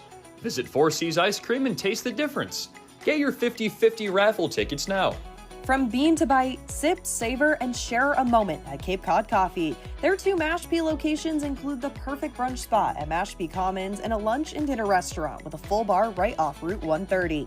Cape Cod Coffee has also opened a new location in Wareham Crossing, where you can indulge in delicious breakfast, lunch, and dinner options. Visiting any of these locations will leave you absolutely thrilled. Cape Cod Coffee is a proud sponsor of the Cotuit Kettleers. The Kettleers are sponsored by longtime Cotuit residents Pat and John Callahan of Kinlan Grover Compass. With over 4 decades of experience in commercial lending and real estate, Pat and John are the go-to choice for all things real estate in Cotuit and surrounding towns. Visit them at 681 Falmouth Road in Mashpee. That's the Callahans from Kinlan Grover Compass, proud sponsors and longtime fans of the Kettleers.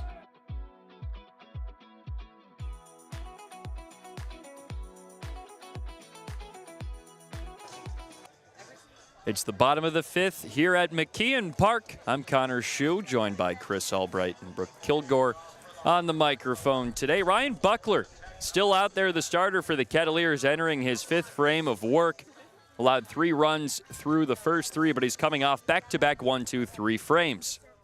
He faces off against the bottom of the order, Parker Brocious, the left fielder, swinging it right-handed. Then it's Sawyer Black and Charlie Bates. Brocious out of Georgia Tech stands tall in the right-handed batter's box. Buckler fires home. It's low, a changeup. Count is 1-0. Buckler, 2 strikeouts, no walks, 3 earned runs, 3 hits to this point, through 4 complete. The FAU righty settles on the hill, kicks, pitches. It's low once again, 2-0. Huge gap in the middle of the field here, or the infield. Outfielders drawn back for Brocious, who can pack a punch. The pitch, low fastball, 3-0. 3-3 ball game. Cats tied it up in the top of the 4th. 3-0 count. Buckler kicks, deals inside, a fastball strike. Gets his first of the count. Typically quickly working, pounding the zone frequently, but it's been a little more off his game today. 58 pitches, 36 strikes. Here comes the 3-1. That's lifted high in the air off to the right side over the light pole, foul. 3-2. Buckler up to a 3.04 earned run average in this game, but has been spectacular all summer as a first reliever and now a starter. Buckler's in a 3-2 count. Here comes the pitch. Dives in, hits the corner, strike 3. His 3rd punch out of the day. Got Brocious looking. Now it's Sawyer Black. Last time he faced Black, he smashed a home run over the right field fence. Black, the left-handed swinging outfielder out of North Carolina. The Tar Heel enters the left-handed batter's box. Buckler deals. First pitch changeup hits the corner, a strike. Black has a slightly crouched stance towards the back of the batter's box. He's wearing his light blue cleats, representing the Tar Heels. The pitch, outside, 1-1. 1 down, no one on base. 3-3 is your score here in the bottom of the 5th. Hyannis scored 1 in the first, 2 in the second. Cotuit scored 2 in the first, 1 in the 4th. The pitch drops in, a strike on the outer half, 1-2. Buckler works third base side of the rubber. The Florida Atlantic Owl working in a 1-2 count. The 1-2. Cracked on the ground towards the second baseman. Matthews gobbles it up and fires to first in time. 2 down. Buckler drawing applause from the away crowd. He's through 4 2/3. Now it's Charlie Bates, the shortstop from Stanford, swinging it left-handed. He's grounded out in his only plate appearance today.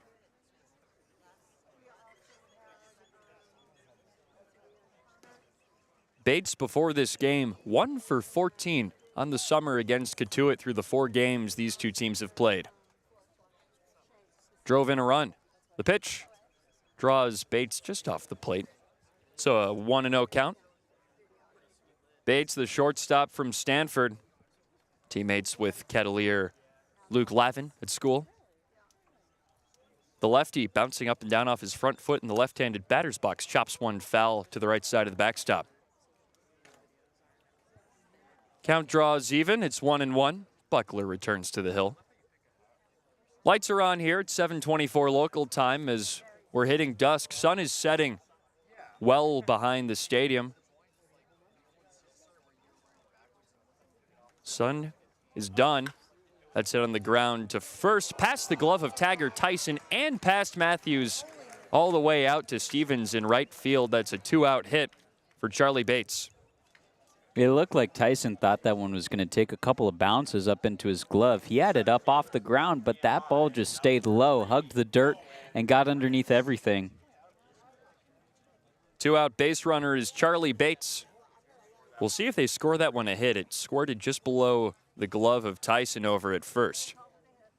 So Buckler pitches with a man on first. Jack Natilli comes out with Tim O'Connor in the rest of the infield for a mound visit with Ryan Buckler.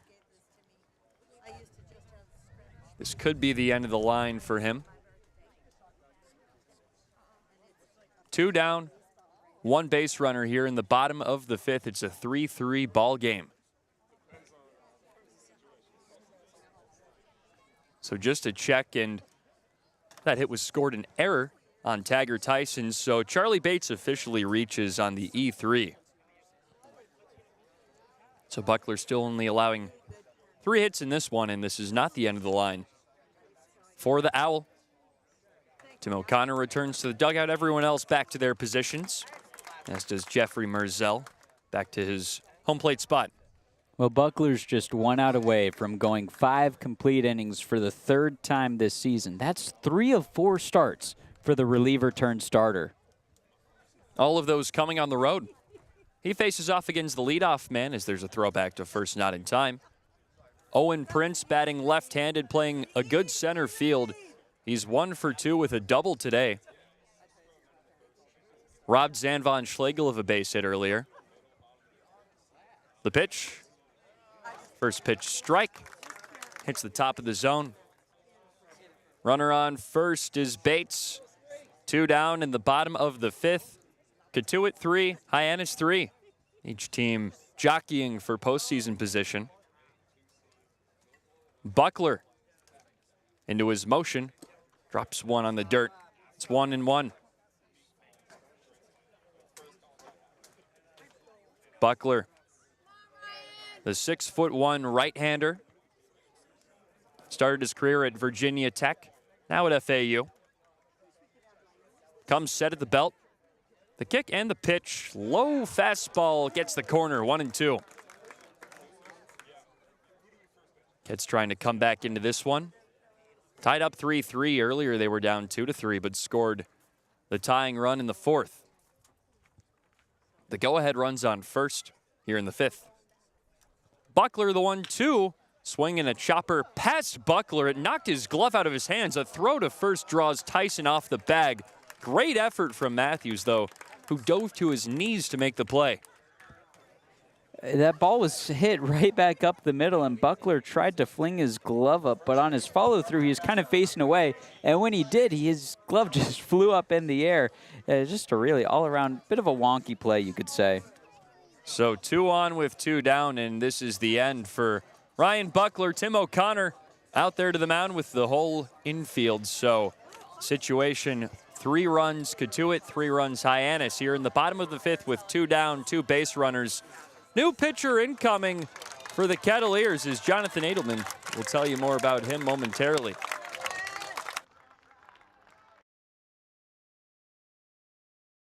Ket's Baseball is brought to you by Beacon Gardens, Osterville's premier garden center. You'll find everything you need to beautify your home at Beacon Gardens, where quality products and excellent customer service make them Osterville's premier garden center.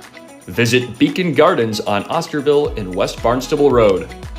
Wake up to Cape Cod's finest coffee. Cape Cod coffee roasts fresh daily using only the finest beans.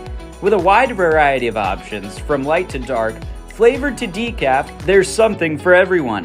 Visit locally in Mashpee Commons and off Route 130 in Mashpee, or venture over the bridge to Wareham Crossing, where each location offers a full bar and menu. Proudly supporting the Cotuit Kettleers, Cape Cod Coffee is passionate about our brews and our community. You'll be ready to power up when the power goes out with generator maintenance and service from RCA Electric in Mashpee. From preventative maintenance plans to 24/7 emergency service, trust RCA to keep your generator humming. Call us or visit rcaelectric.com. RCA Electric and Generators in Mashpee, generating trust.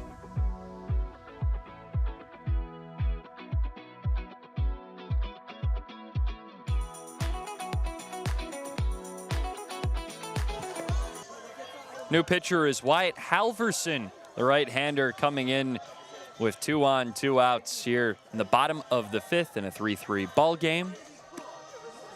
Pitching against the 2-hole hitter, Jace Doby.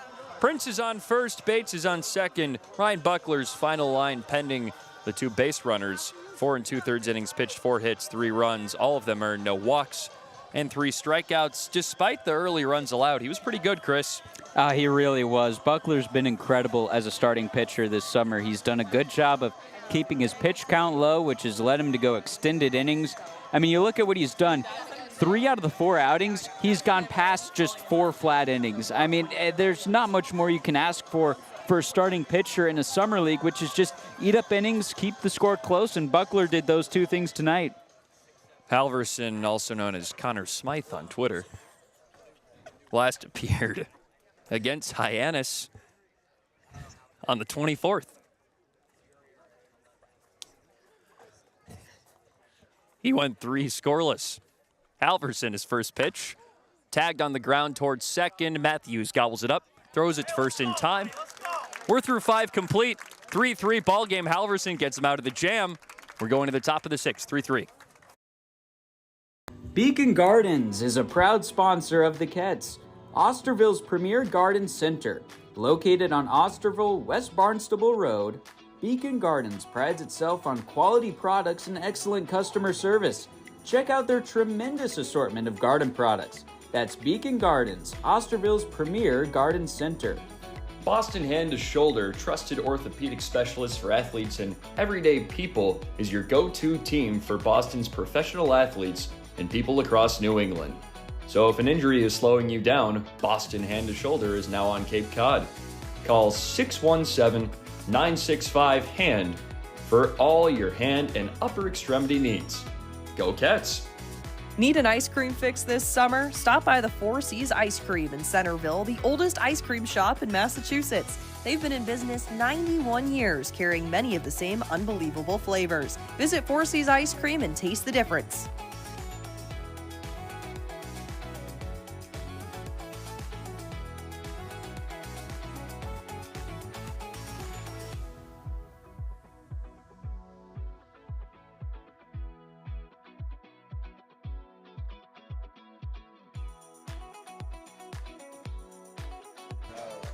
Zach Edwards out there for his 3rd inning of relief work against the Cotuit Kettleers here in the top of the 6th, 3-3 ball game, all knotted up. Edwards faces off against Dean West, Zanvon Schlegel, and Nolan Stevens, 5 through 7 in the Kets order. These 2 teams fighting to stay in playoff position in the West. Cotuit is 14-18-2 in the 4 spot out of 5. Hyannis 14-17 and 3 in 3rd. So a win would go a long way for either of these teams. It really would, and Cotuit, sitting in that 4 spot, would love to jump Hyannis in the standings with a win tonight. Edwards set at his belt, fires a fastball just outside. Sits around 94, has some cut action to it. Edwards staring home before makes his delivery. He's set, steps to his left and fires a fastball high. It's 2-0 to Dean West. West is a patient hitter, 0 for 1 with a walk. Has 18 on the summer. Here comes the 2-0. Drew outside, another fastball. 3 balls, no strikes. Big gap up the middle for West to hit in. The left-handed swinging left fielder. Plays his college ball with UCLA. Here comes the 4. Well, the 4th pitch of the at-bat. It's the corner, a strike, 3-1. West was taking all the way there. Strike 2. Count runs up to 3-2. Edwards is back into it. He came in relief of Mason Russell. Here he comes. That's lined out to left field, hooking towards the glove of Parker Brocious. Made the head-high grab for out number 1.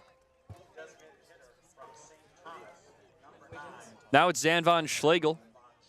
He went 1 for 3 yesterday against Brewster. Pinch hit for Cam Johnson, who left the game very early on. after he took a tough grounder. First pitch to Von Schlegel, checked on, no swing. It's low, ball one. Von Schlegel, wide stance in the right-handed batter's box. He's DHing today. First pitch, that's outside, a ball 1-1. That was the second pitch of the at-bat. Von Schlegel ready. Here it comes, it's 2-0. Inside 3-0. Edwards struggling to find the strike zone, at least early on. He went down 3-0 against West previously. Now he's down 3-0 against Von Schlegel. The pitch inside pops out of the glove of LeChance. Ball 4. Von Schlegel takes a walk. And there was no question about that walk from Von Schlegel. The first time he's been walked today. In his last at-bat, it was a payoff pitch that he thought it was a walk. So he earns first base today. He would have drawn in a run with that walk. Here comes Nolan Stevens, the left-handed swinging outfielder. He was just a couple feet away from a homer last time up. Hit a double off the center field wall as Von Schlegel's back into first, diving after a pickoff attempt. Stevens is 2 for 3, or 2 for 2, with a single and a double. One runner on first, one out. The pitch in, a strike. Edwards, righty-lefty matchup. Stevens playing right field today. Going to play his college ball at Oklahoma next year after a couple of years at Mississippi State. The pitch, cracked foul. It's an 0-2 count to Stevens. Edwards attempting to get back on track.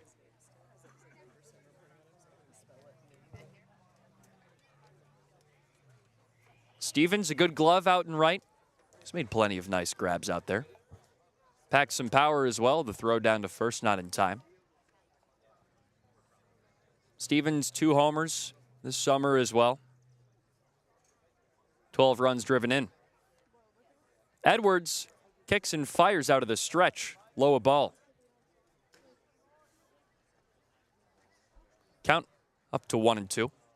3-3 ball game here at Judy Wallen Scarafile Field. It's the 1-2. Here it comes. Low in the dirt, skips well past LeChance. Advancing to second is Von Schlegel. Just lost the handle on a fastball, and it rolled all the way to the padded brick backstop. Make it 3 wild pitches thrown by Harbor Hawk hurlers today. Stevens has worked it to a 2-2 count. The lefty power hitter is ready. Edwards checks second, kicks, hurls home, swing and a miss on the outside pitch. Edwards' second strikeout retires Stevens. Here comes Luke Matthews.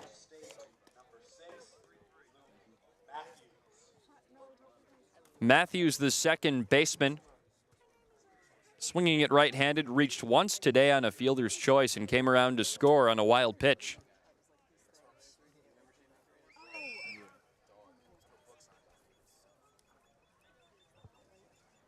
Edwards staring down second, turns home, fires well inside.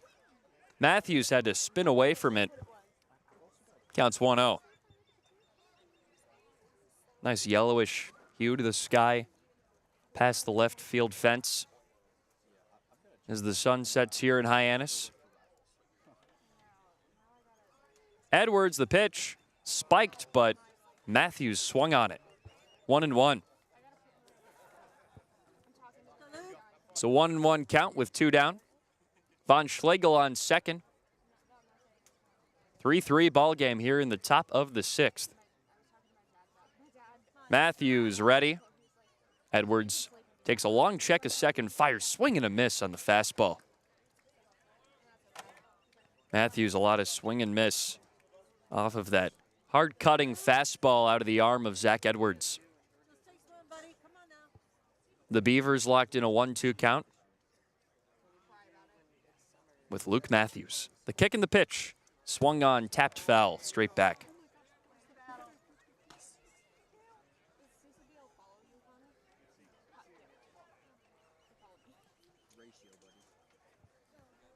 Edwards brushes sweat off his forehead, takes his cap off.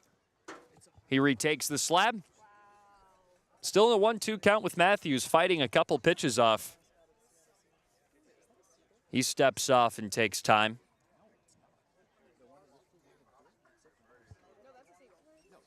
Edwards, the tall right-hander, trying to get out of this inning unscathed. He delivers high fastball, about eye level with Matthews. It's 2-2 with 2 down. Von Schlegel's aboard at second after a walk. Scores 3-3.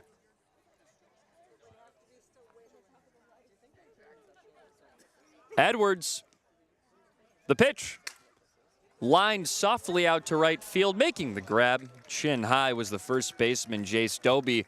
Leaves one runner on after one walk. No hits, no runs allowed by Zach Edwards here in the top of the 6th. It is a 3-3 ball game between Cotuit and Hyannis. The Kettleers Call to the Bullpen is brought to you by longtime Cotuit residents Pat and John Callahan of Kinlan Grover Compass. With over 4 decades of experience in commercial lending and real estate, Pat and John are the go-to choice for all things in real estate in Cotuit and surrounding towns. Visit them at 618 Falmouth Road in Mashpee. That's the Callahans from Kinlan Grover Compass, proud sponsors and longtime fans of the Kettleers. Boston Hand to Shoulder are a proud sponsor of the Cotuit Kettleers. Trusted orthopedic specialist for athletes and everyday people. Their expert team treats everything from sports injuries to everyday wear and tear, helping patients of all ages get back to what they love. Boston Hand to Shoulder is now on the Cape. Call 617-965-HAND for all your hand and upper extremity needs. Be safe and comfortable in your home in any season with a Generac automatic standby generator from RCA Electric and Generators in Mashpee. RCA does it all from consultation to installation to maintenance. For more information, visit rcaelectric.com. RCA Electric and Generators in Mashpee, generating trust.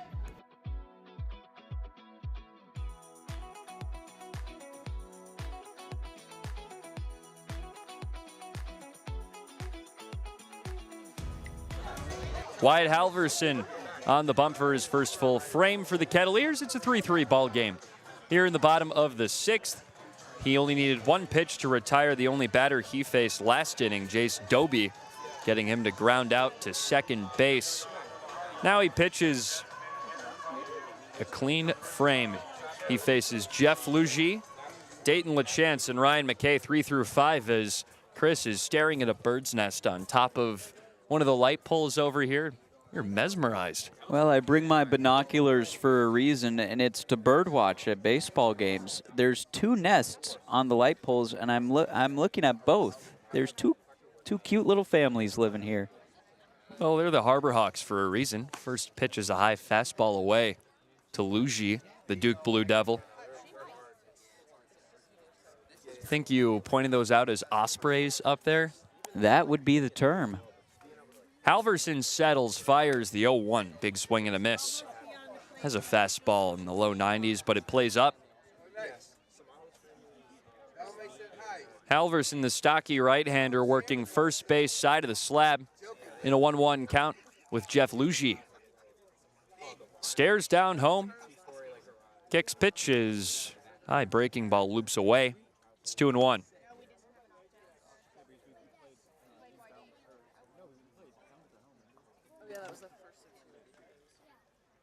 Halverson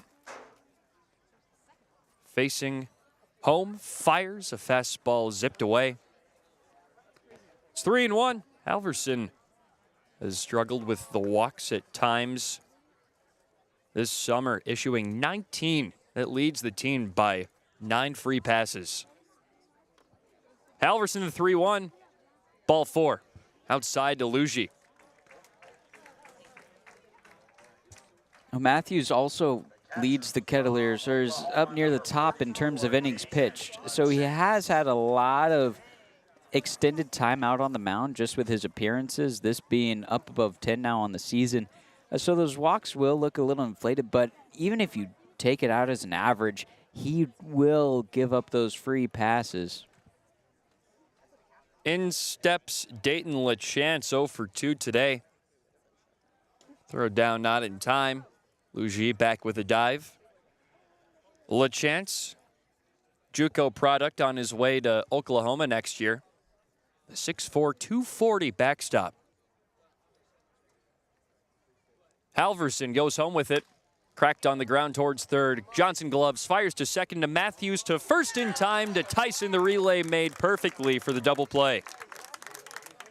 And that's where Wyatt Halverson really excels. He does not get phased whatsoever with traffic on the base paths. He's able to work those strikeouts. He's able to get the ground outs. That's been the big reason why his ERA has been so close to 2.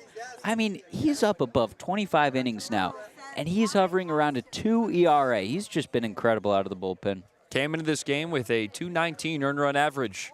Now he faces off against Ryan McKay. The pitch, breaking ball hits the outside corner. It's 0-1. McKay, the contact hitting second baseman out of Michigan State, was 0 for 10 against Cotuit coming into this game. Got his first hit in the second inning, a single. Down low, ball 1. Count evens 1-1. 2 down, no one on base after the double play. 3-3 is your score. It's been that way since the 4th. Halverson. Here comes the 1-1. Lined past the first baseman, Tyson, a 2-out knock, rolls into the outfield. McKay's digging for 2. Stevens fires it in, not in time. McKay just legged out an RBI double and hit the dab in celebration. Are we bringing that back in the big 2-5? I didn't think so until now, but my vote is no. I saw a headline earlier this summer that from one of the Harbor Hawks reporters that McKay was bringing back the dab in 2025. So I think that's a real thing on his side. Well, when you're able to leg out a double on a ball that takes a bounce in the infield dirt, I mean, you can dab all you want. Pitch to Jake Schaffner, low, a ball, and for those uninformed, that was a very popular dance around, 2014, 2016? Whenever Cam Newton went to the Super Bowl to lose to the Denver Broncos, which was 2016. Go Panthers. The 1-0. High fastball. About eye level with Schaffner. It's 2-0. I'll shout out the Broncos any chance I get, being a Colorado native myself. Shout out to Brock Osweiler. Oh, wow. Halverson, a long look at second, goes home with it. Spikes a fastball. Good block by Natilli. 3-0 count. Ryan McKay, a 2-out double. He's aboard at second. It's his 6th of the season. Farber's holding him close at the bag. 3-0 count to Jake Schaffner, the left-handed swinging third baseman, with 2 outs, 3-3 ball game here in the bottom of the 3rd. The pitch, low, hits the zone though. Strike 1. Halverson has been struggling to find the black. 14 pitches, 6 strikes. Halverson the 3-1. Low, just got the corner. It's 3-2. Fighting back against Schaffner, the North Dakota State Bison. Bison. They're picky about it. Don't ask me how I know, but they're picky. McKay dancing off the bag. The throw home, swing, and just chopped it foul. Schaffner got the smallest piece of that baseball to hit it to the backstop. 3-2. Bison, not Bison. I don't like it, but it is what it is. Well, good thing we're in Massachusetts.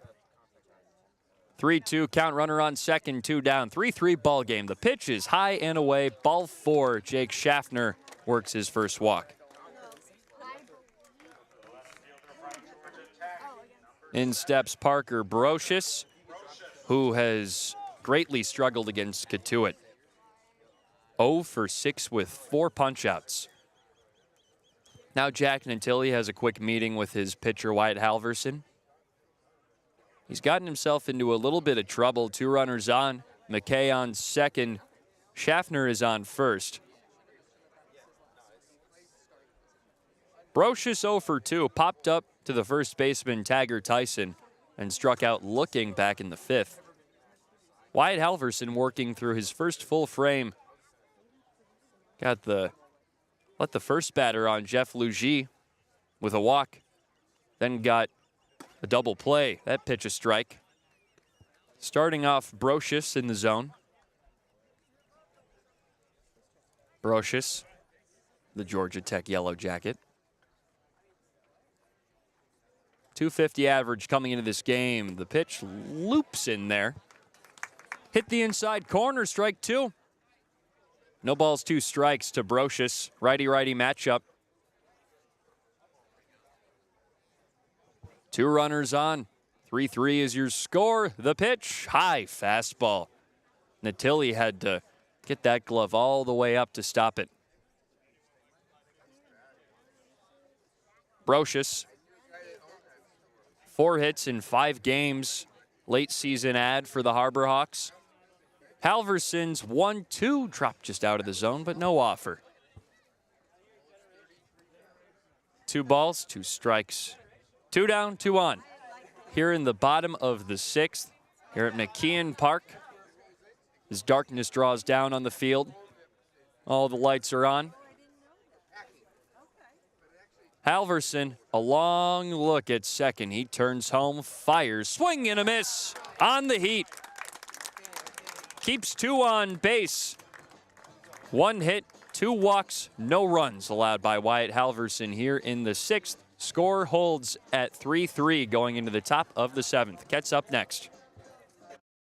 The Kettleers interns and the very popular t-shirt toss is brought to you by Paul J. Casalt & Sons, certified roofing experts, proudly serving Cape Cod and Plymouth since 1927. If you've got roofing, siding, or gutter needs, let the Casalt family take care of your family.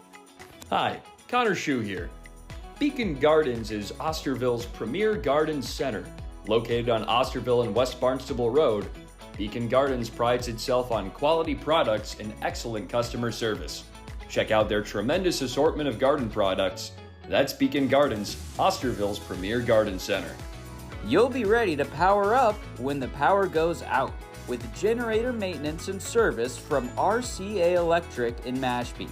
From preventative maintenance plans to 24/7 emergency service, trust RCA to keep your generator humming. Call us or visit rcaelectric.com.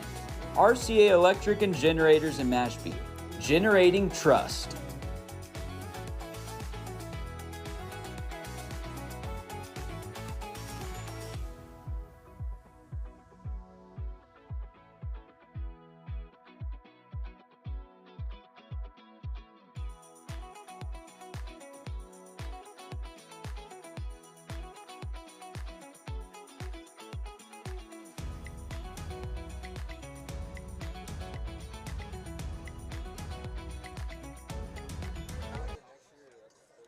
A pinch hitter is in for Taggart Tyson, Luke Lavin. Entering the game, stepping into the left-handed batter's box, the Stanford Cardinal. After him, it's Cam Johnson, Ryan Farber here in the top of the 7th. 3-3 ball game. Harbor Hawks, Kets. Zach Edwards still out there. He tosses a ball. Has that quick motion on the hill. It's more so 3 separate motions into one pitch. He steps, kicks, and fires. Line straight back into the screen. Counts 1-1 to Lavin. Coming into this game with a 205 average. He's been the main backup all season at catcher. The 1-1 pitch zips just outside. A fastball off the corner. 2-1. 3-3 is your score. Here comes Edwards, 2-1. Dribbled on the ground, fast towards short. Nice play made by Bates in time for out number 1.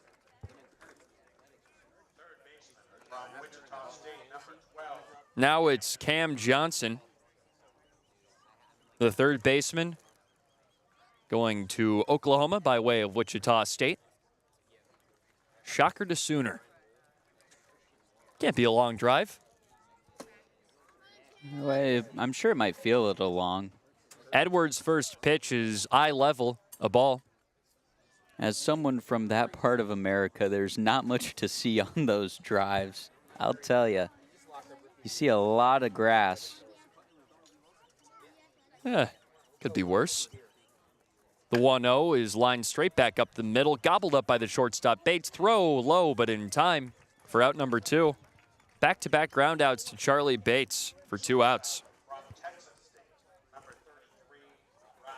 3-3 is the score. Ryan Farber, switch hitter, batting left-handed against the right-handed pitcher, Zach Edwards. Puts the ball in the glove. He's set at his belt as Farber steps out of the box, enters his routine, staring into his bat, and swings it over his left shoulder. First pitch to him, high fastball, above the head of Farber. Good stop by LaChance.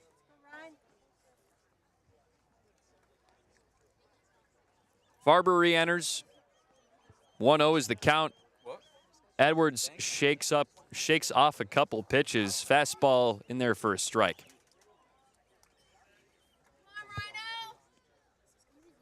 Edwards pitching in a 3-3 ball game.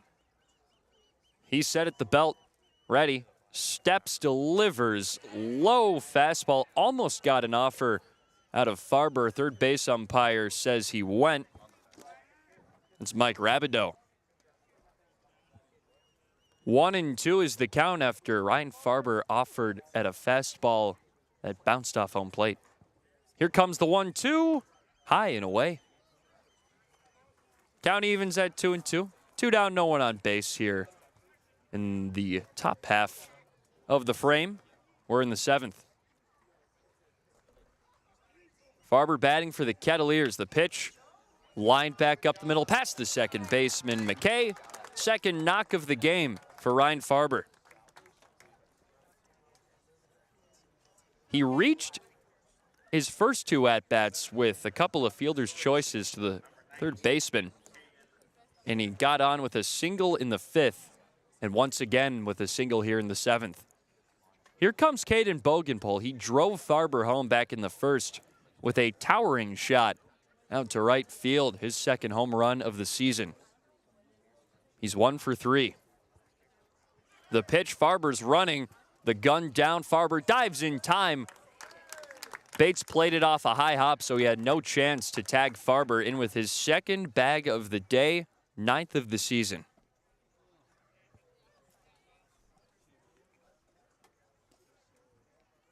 Edwards pitching against Bogenpole. That pitch was a ball.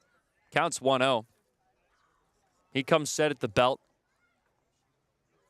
Checks second, kicks, fires. That's low, just hit the zone.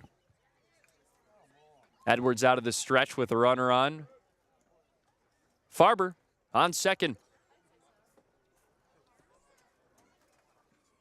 Edwards nods, gets a pitch he likes. Kicks, pitches. That's low. Strong take from Bogenpole. 2 balls, a strike. 2 down, runner on second. Still a 3-3 game. It's been that way since the 4th. Cotuit tied it up with 1 in that frame. Here comes the 2-1. High fastball just got the corner. Cut in. Counts even at 2-2. Bogenpole recollects and comes back to the left-handed batter's box. The 6'6" center fielder loads up in the back of the box. Here comes the 2-2. Taken outside.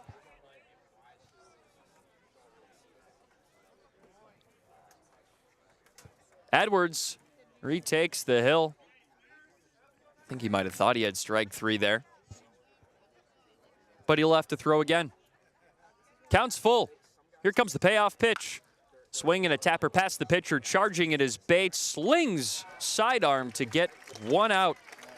1 hit, no walks, no runs in the frame here in the top of the 7th. 3-3 is the score. We'll go to break after we check with our sideline reporter, Brooke Kilgore. Thanks, Connor. Great calls there, of course. Fans may remember the last time the Cotuit Kettleers were here at Scarifile Field. Of course, that was July 2nd. On the mound, Peyton Menka, 5 innings pitched, 1 earned run given up with that home run early in the game, but then allowed no walks. At that point in time, Menka had only given up 1 run. That was earned in 7 innings of work. Fans may also remember that was the last time that Rentaro Sasaki, the famed first baseman out of Japan, started the last time before he went home. Hit a 2-run homer there, and then Andrew Wiggins, out 1 out of 3 appearances. First of the summer in terms of grand slams with 5 RBI. The 2 home runs had actually quadrupled the home run total so far in the season for the Kettleers, and the Harbor Hawks gave up 11 hits to the Cotuit Kettleer offense. So a lot of differences in just about a month.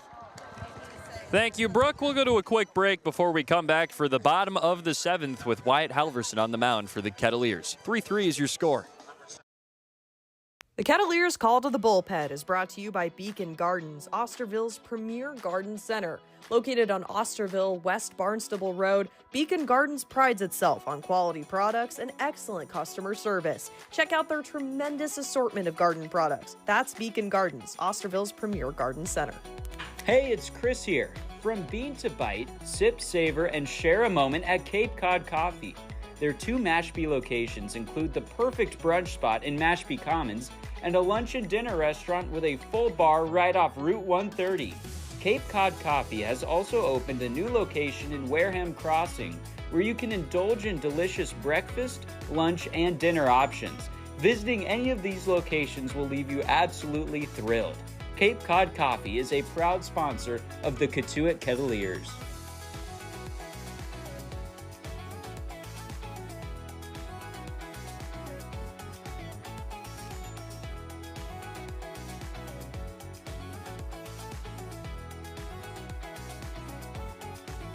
Wyatt Halverson back out on the mound for his second full frame. 3-3 is your score. 8-9-1 due up for the Harbor Hawks. First pitch, a ball just above the letters of Sawyer Black. He is 1 for 2 today with a 2-run homer to his tally. Sawyer Black, the North Carolina Tar Heel, is in the left-handed batter's box, takes a strike on the lower half. Again, he's rocking those Tar Heel blue cleats with the same colored shin guard. I'm loving it. The 1-1. Lifted high, hooking out towards foul ground and out of play. Just over the netting. 1-2. Are you a fan of the Tar Heel blue? Well, it really is a great color. I mean, that baby blue, they do the cool little checkered pattern, almost like a plaid, and the goat went to UNC. Oh, Wayne Ellington? The 1-2. Inside a curveball, 2-2. Name rhymes with Michael Jordan. Oh, Michael Jordan, the offensive guard who played for Ohio State. I know exactly who you're talking about. The 2-2, swing and a miss. Wyatt Halverson, his second strikeout of the night. Back-to-back strikeouts going back to last inning. He punched out Parker Brocious swinging to end that one. Got himself out of a jam. He led 2 runners on. Batting in the 9-hole, Charlie Bates, 0 for 2, reached on an error by the first baseman, Taggart Tyson, back in the 5th. Halverson hurls. It's a fastball strike right down the heart of the plate. It's 0-1. Halvey puts the ball in the glove. He's set at his belt. Kicks, pitches. Looping breaker is just outside, knee high. It's a 1-1 count.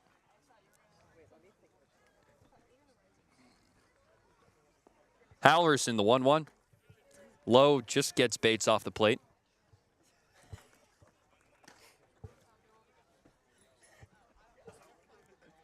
Halverson in a 2-1 count. 1 down, no one on base. Pitching against the 9-hole hitter, Charlie Bates. Righty-lefty, the pitch is way upstairs. Stood up Natilli. 3-1 is your count. Big gap up the middle. Matthews playing at the cut of the grass by the outfield. 3 balls, 1 strike, 1 down. 3-3 is your score. Been all knotted up since the 4th. The pitch smashed out to high right center field. Stevens giving it a look. Gives way for Bogenpol, who came in to make a basket catch. Belt high. 2 down. We're talking Bogenpol and Nolan Stevens are having a bit of a conversation out in right center. Both had to come a long way to make that catch, but I think Bogenpol had to run maybe a step or 2 more, but Nolan Stevens is letting him know, hey, that should have been mine. I think it was in his area of real estate, but every part of the outfield is the center fielder's real estate, technically. First pitch to Owen Prince is a strike. Halverson went fastball to start him off, but, I mean, technically they say if the center fielder calls for it, it's his, right? Well, I don't think Nolan Stevens was all that fan of that one. He wanted it. 0-1, swing and a miss. Well late on the second fastball of the count. It's 0-2. I mean, that's why center fielders, you see them make all those highlight catches because, yeah, when they get over to a baseball, they technically get the right away. Halverson holds at his belt. Here comes the 0-2. Check swing, no go on a low breaking pitch. Prince wanted it, but did a good job to hold off.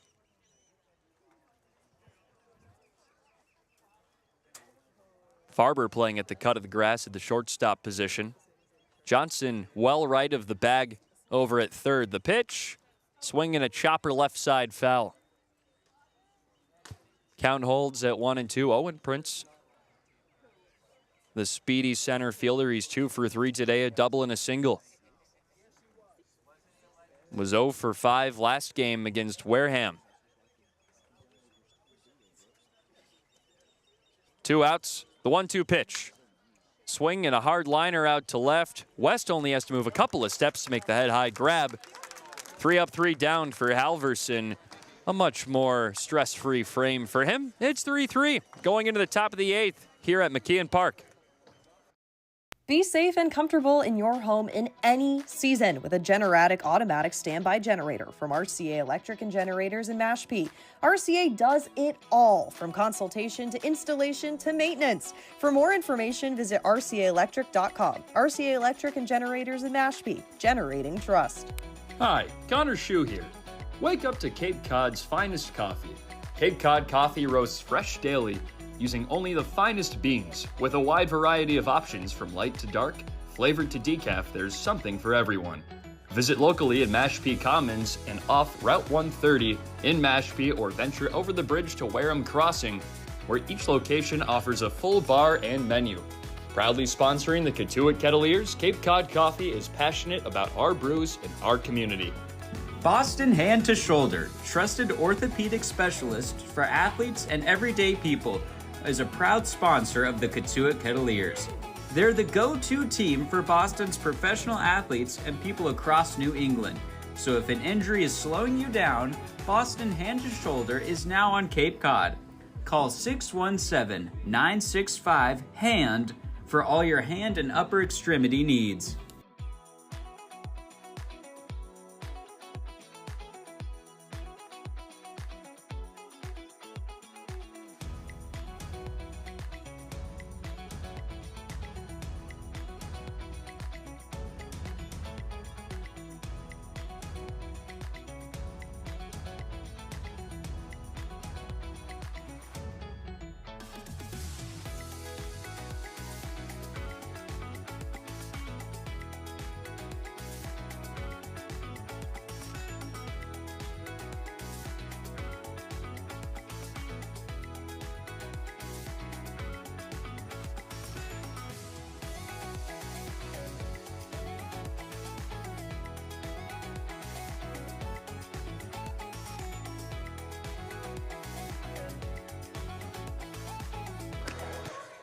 New pitcher out for the Harbor Hawks here in the top of the 8th. Sam Garawal, the lefty, faces off against the heart of the Kettleers order.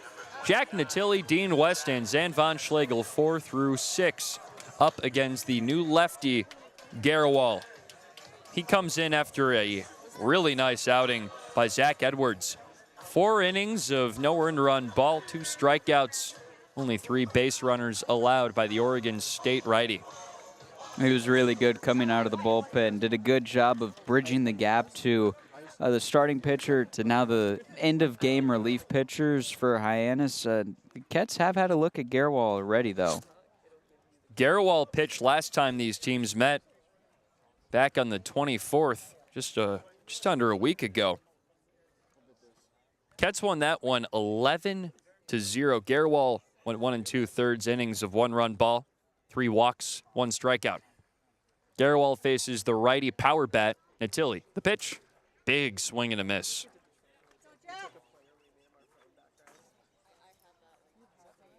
Garawal, the lefty, used to be a starter at Northwestern.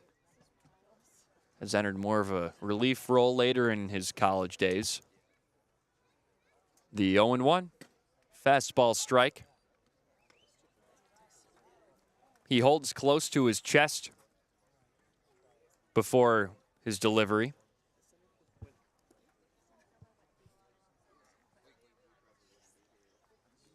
Garawal, he's set at the belt.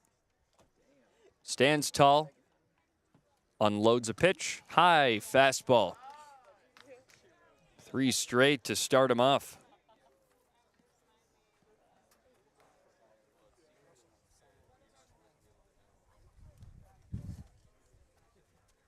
Garawal ready for the 1-2. Natilli in the right-handed batter's box. Here it comes. Swing and a chopper, just foul. Just picked it off the ground with the bat. Natilli's 1 for 3 today with a single. Garawal, 8 starts and 15 appearances as a freshman at Northwestern, 49 innings pitched. Missed a full season in 2024 with an injury. Came back as a reliever at Stanford this past season. Made 16 appearances. Here comes his 1-2. Sliced foul off to the right side. Garawal, an .820 earned run average in 26 1/3 innings pitched. 33 hits, 16 walks issued. Did manage a save. He's got a .270 ERA this summer in 3 1/3 innings pitched. Garawal, he slings home. Swing and a miss. Almost all fastballs for Garawal to get Natilli. Now it's the left fielder, Dean West, out of UCLA. 0 for 2 with a walk today. 0 for last game. Over a .300 batting average with the Bruins this past year on their College World Series run. He was the leadoff man for them all year. Lefty-lefty matchup. Garawal, the lefty, kicks and pitches. That shot high in the air out to left field. Brocious comes in to make the play head high. 2 down.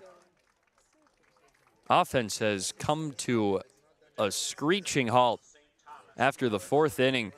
In the first 2 frames, 5 of the 6 runs in this game were scored. Only 1 since.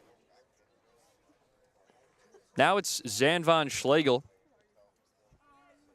He's 0 for 2 with a walk. Had a hard hit fly out to center back in the 2nd inning. Long hold by Garawal. The pitch, it's low, just missed the zone with a changeup. It's 1-0.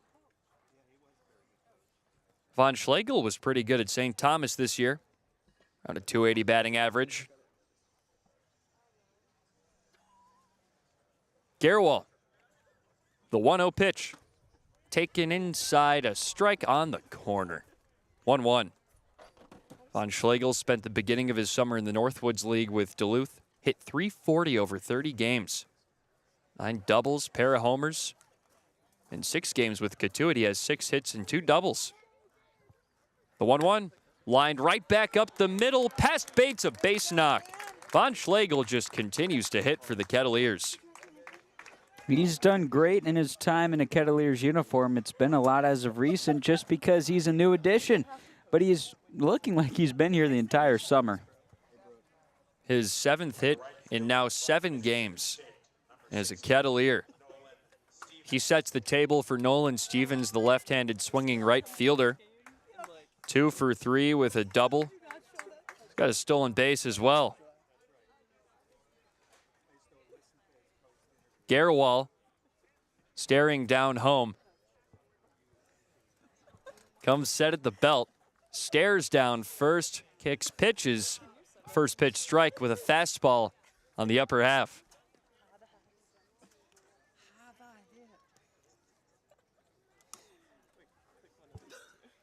Von Schlegel on first. Short lead for him. Stevens in the box. A throw back to first. It's no 1 count, 2 down. Still a 3-3 game here at McKeon Park. Garewal, a long look over his glove. He holds at his belt. Facing first. Looks home, kicks, deals. Huge swing and a miss. On a slider, bearing down in the dirt.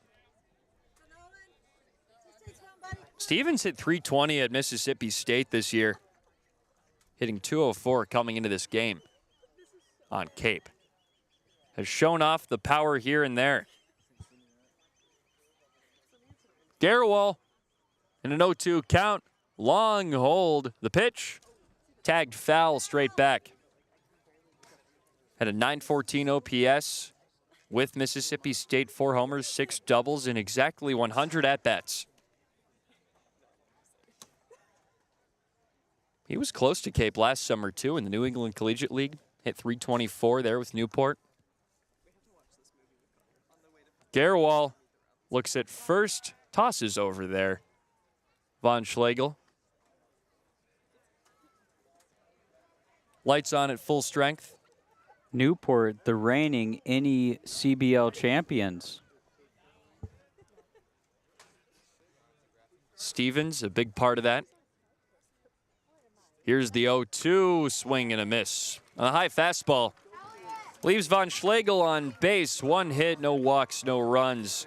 To Sam Garewal's tally, he struck out 2 to finish the inning. One of those being Stevens, 1 left on. 3-3 is your score going into the bottom of the 8th here at McKeon Park. Wake up to Cape Cod's finest coffee. Cape Cod coffee roasts fresh daily using only the finest beans. With a wide variety of options from light to dark, flavored to decaf, there's something for everyone. Visit locally in Mashpee Commons and off Route 130 in Mashpee, or venture over the bridge to Wareham Crossing, where each location offers a full bar and menu. Proudly sponsoring the Cotuit Kettleers, Cape Cod Coffee is passionate about our brews and our community. Beacon Gardens is Osterville's premier garden center. You'll find everything you need to beautify your home at Beacon Gardens, where quality products and excellent customer service make them Osterville's premier garden center. Visit Beacon Gardens on Osterville, West Barnstable Road. Boston Hand to Shoulder, trusted orthopedic specialist for athletes and everyday people, brings you to the Kettleers' top of the order. They're the go-to team for Boston's professional athletes and people across New England. So if an injury is slowing you down, Boston Hand to Shoulder is now on Cape Cod. Call 617-965-HAND for all your hand and upper extremity needs.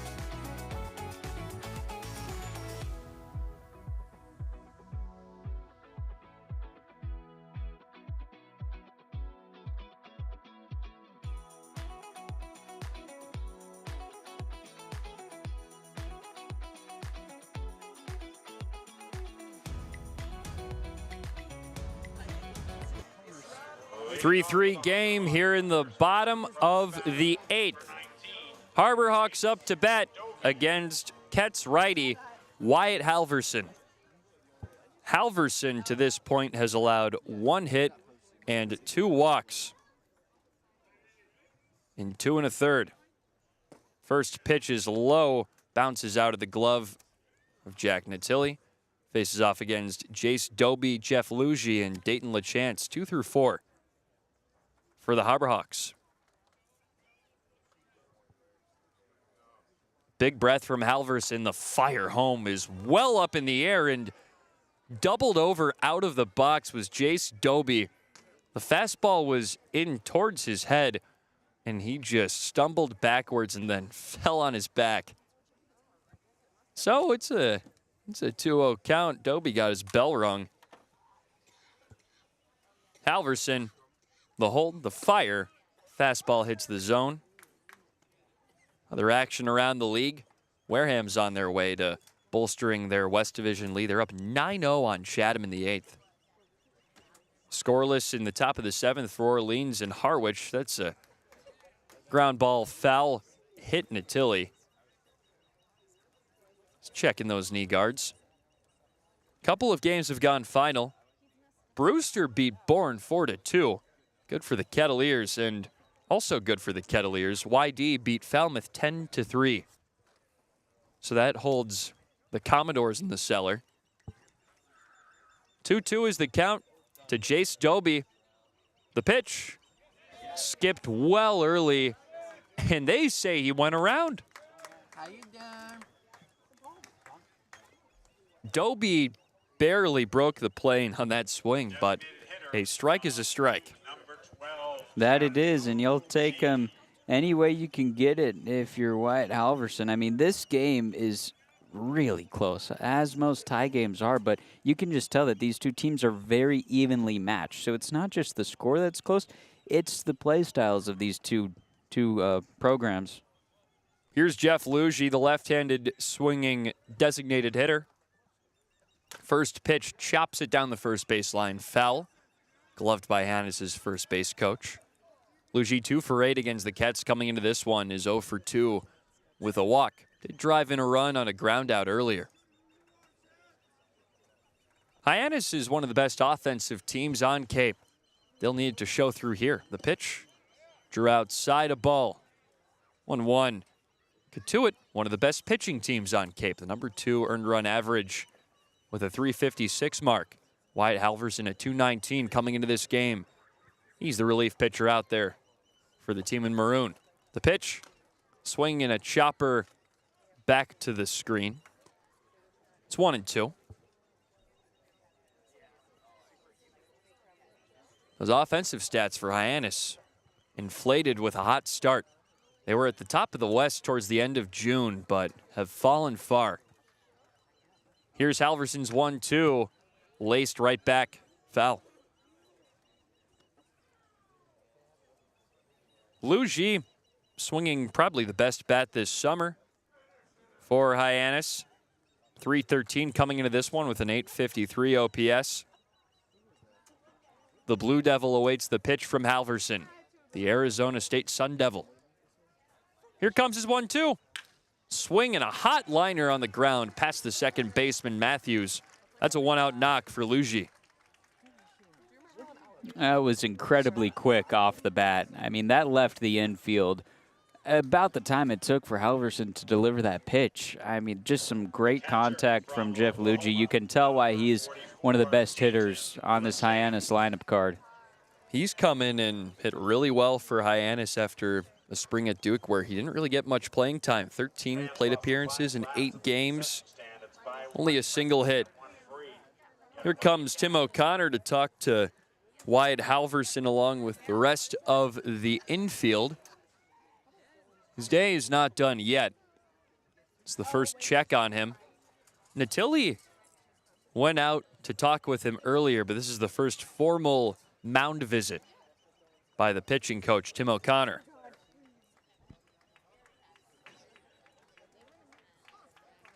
Next batter will be Dayton LaChance.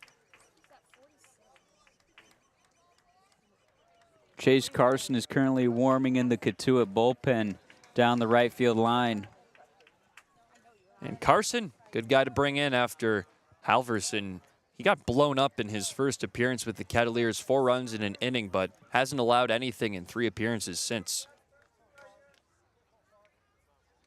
Halverson pitching with 1 down, 1 on first. That's lifted high in the air, a towering foul ball behind the press box. Halverson retakes the bump. It's 0-1. to Dayton LaChance, the JUCO transfer over to Oklahoma. Played at McLennan Community College, was teammates with Nick Greeny, Cats reliever. Fire to first is not in time. Luigi back with the dive.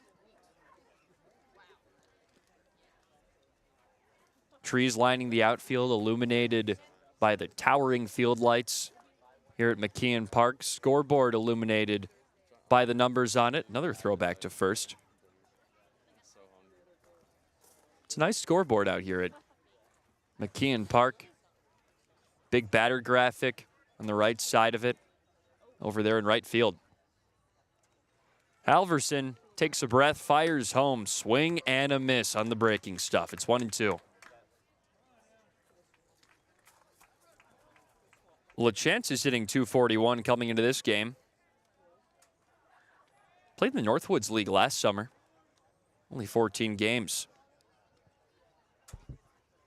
Halverson, 0-2, checked on. Ball goes to the backstop, no swing. That allows Luigi to take second base. Halverson's only the second pitcher used in this game. He's trying to gut through 3 and change. Up to 50 pitches now. Through 2 2/3 complete. 29 strikes. Halverson checks second. Luigi dancing around off the bag. The pitch, that's hit high, lined out into left field. West chasing it down, and he makes the catch on the warning track. 2 down, and Luigi is held at second on a long fly out. We've seen the ball carry some today, and for a second it looked like that one would be another added to the home run tally, but it just hung up in the air. Dean West was camping, and then after the catch, crashed into the fencing with some ads on it just for added measure. Here comes Tim O'Connor. Didn't like the swing off that one. We'll take Halverson out for Chase Carson. More on him later in this 8th inning. 2 down, 1 on, 3-3 ball game here. After we'll take a quick break with this pitching change. Hey, it's Chris, and when I'm looking for a cold treat, I go to 4 Seas Ice Cream in Centerville, the oldest ice cream shop in Massachusetts.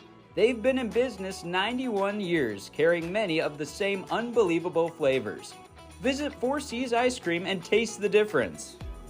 Hi, I'm Connor Shue. Kettleers Baseball is brought to you by longtime Cotuit residents Pat and John Callahan of Kinlan Grover Compass.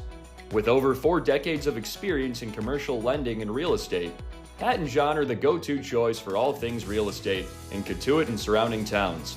Visit them at 681 Falmouth Road in Mashpee. That's the Callahans from Kinlan Grover Compass, proud sponsors and longtime fans of the Kettleers. The Kettleer Interns and the very popular t-shirt toss are brought to you by Paul J. Casalt & Sons, certified roofing experts proudly serving Cape Cod and Plymouth since 1927. If you've got roofing, siding, or gutter needs, let the Casalt family take care of your family.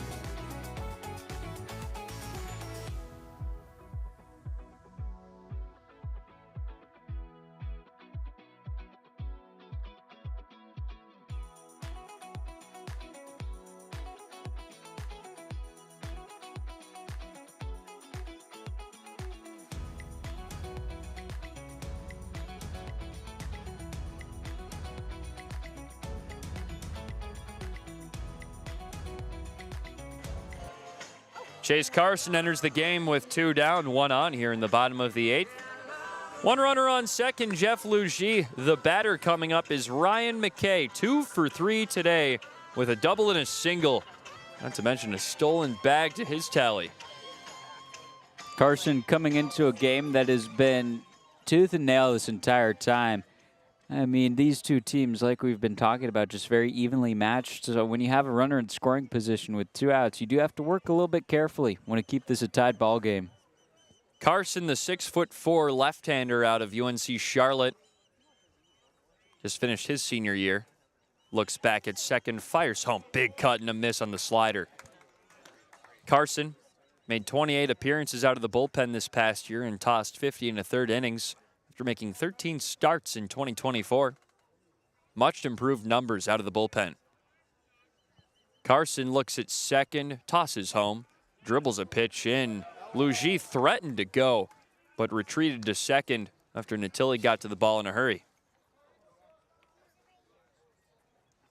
Carson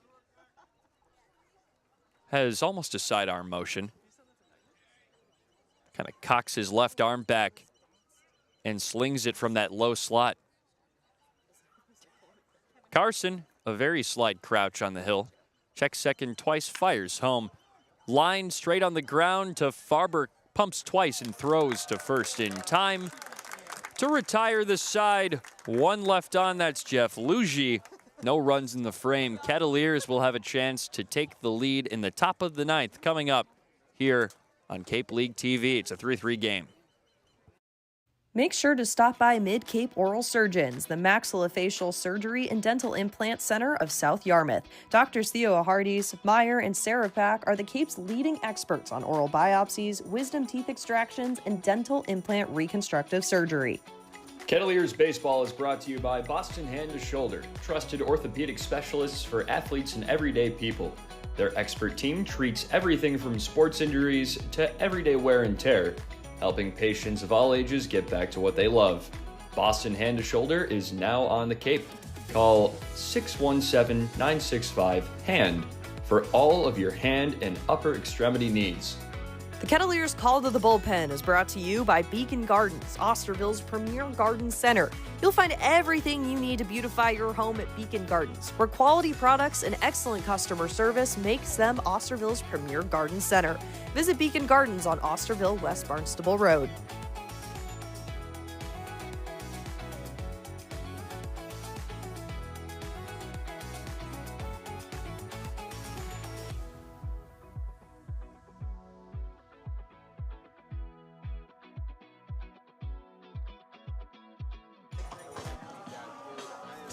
Three is your score entering the top of the ninth here at McKeon Park.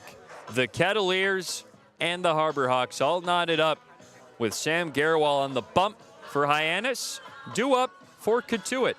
Luke Matthews, Taggart Tyson, and Cam Johnson, Luke Lavin batting for Taggart Tyson. But such a crucial game in the West Division. Falmouth lost today to stay farther down in that number 5 spot, last place. Cotuit's in 4th. Hyannis is in 3rd. Hyannis only half a game up on the Kettleers, so a win would put them above the Hawks. Luke Matthews hitting over 260 coming into this game. The Kent State Golden Flash steps into the right-handed batter's box. 3-3's the score. Here comes the pitch from Garwal, swing and a miss on a high fastball. Matthews is 0 for 3 today. He did reach on a fielder's choice, scored on an error from the catcher LaChance. Garwal, the lefty, slings home. Hit the inside corner, a strike called by Jeff Merzel. It's 0-2. Lights bearing down on the field here. All eyes on Sam Garwal, the left-hander.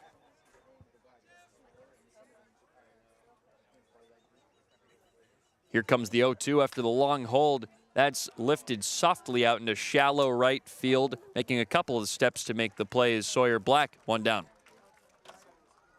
The first baseman from Stanford, number 7. Now it's Luke Lavin coming in and playing first base for the first time this summer. He's a natural catcher, but pinch hit for Taggart Tyson back in the 7th inning. Came in and grounded out. The lefty's ready. Lefty-lefty matchup with Sam Garwal. Here comes his first pitch. Swung on and smacked foul straight into the catcher's mask.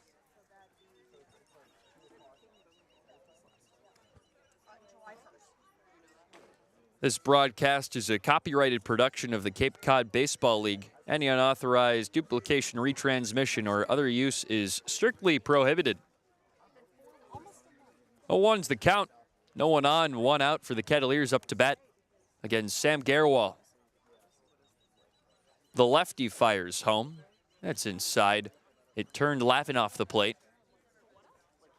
the catcher from Stanford, facing off against his teammate and battery mate at school, Sam Garewal. 1-1 count.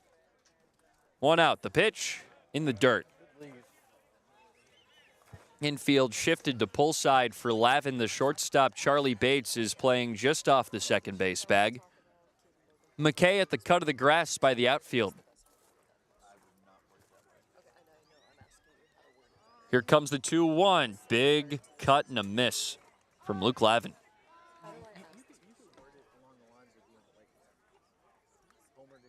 Two-two count. Still plenty of fans here at McKeon Park on both sides. Long hold from Garewal. Runs the pitch clock all the way down. That's chopped on 2 hops to the second baseman who gloves at his chest. McKay lollipops it over to first for the second out. Scoring a run won't come easy tonight, Connor, and these two teams have been held scoreless for now the past 4 innings. It's looking like one of those games where unless something big happens like a mistake in the infield or an error, these two teams are going to be knotted up at the end of this one. Pitching has dominated for the most part. Garewal is trying to complete 2 scoreless to give his team a chance to walk it off in the bottom of the 9th. Garewal to Cam Johnson with 2 outs. The pitch low, hits the corner on the outer edge. Johnson, the lefty, playing third base. He is 1 for 4 with a single. He reached on a strikeout back in the first when LaChance couldn't find the ball, and he legged it down the first base line. Here comes the 0-1. 1-1 is the count after the ball in the dirt. LaChance made a good stop off his chest protector. The third baseman, Jake Schaffner, has crept in just a bit. Infield staying in the same spot, playing to pull just like they did Lavin. Here's the pitch. Swing and a miss. 1 ball, 2 strikes, 2 down, no one on. Potentially the Kettleers' last chance to dance. Johnson trying to ignite a 2-run rally, or a 2-out rally. Garewal takes a breath. Held at his belt, fires a ball low.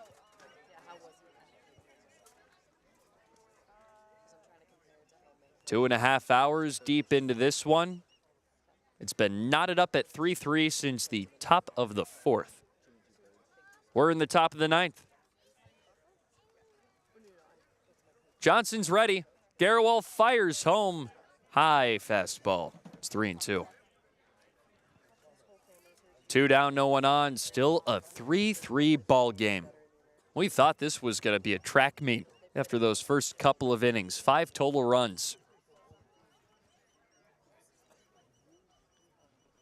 Garewal set at the belt. All the lights on him. The pitch. Tapped on the ground straight into his glove, caught shoulder high. He underhand tosses it to first in time.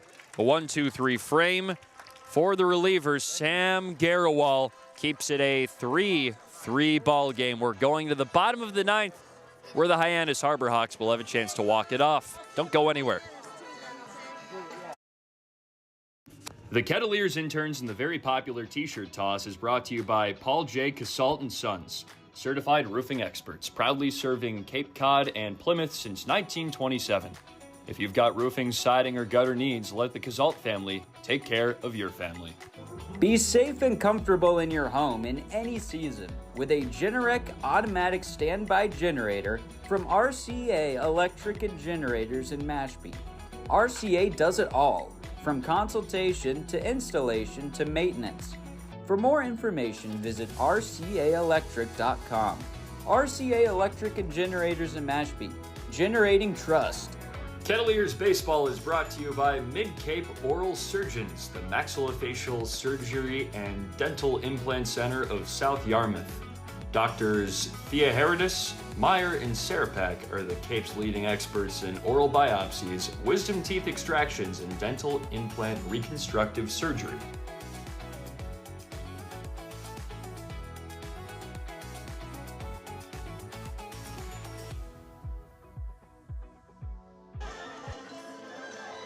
Bottom of the 9th. Chase Carson versus the bottom half of this Harbor Hawks order.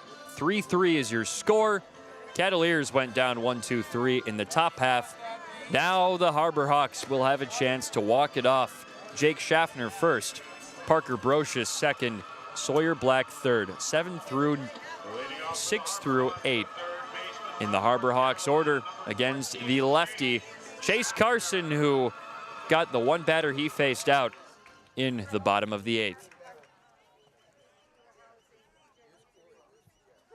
Lefty-lefty matchup. Carson versus Schaffner. First pitch to him, line straight back foul. Hyannis 14-17 and 3/3 in the West. Cotuit 14-18 and 2, 4th place in the division. Carson is 0-1, lined foul off to the left side into the netting, bounces out of play. Carson, the Charlotte lefty, looking to take this to extras. Schaffner is the winning run at the plate. No one on base, no one out.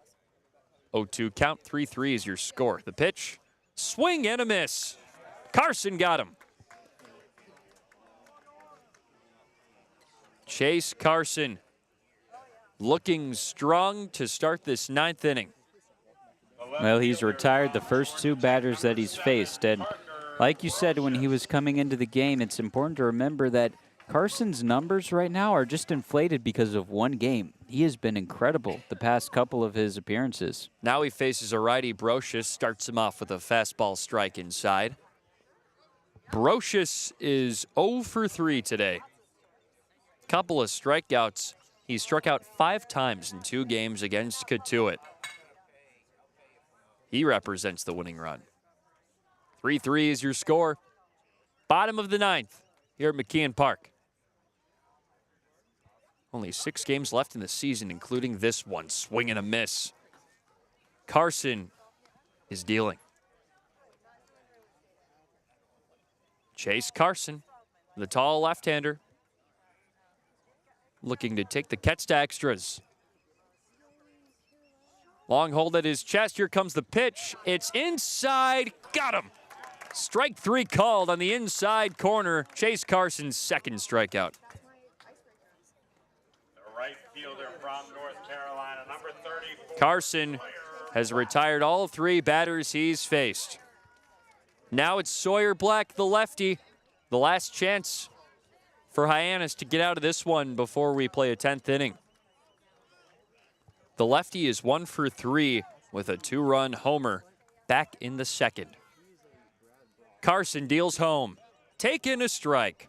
All over the zone. 10 pitches, 9 strikes for the tall lefty, Chase Carson. 3-3 is the score. Still no one on. 2 outs. Tying run at the plate. Winning run at the plate. The pitch hits the corner. It's 0-2. Carson is dialed in.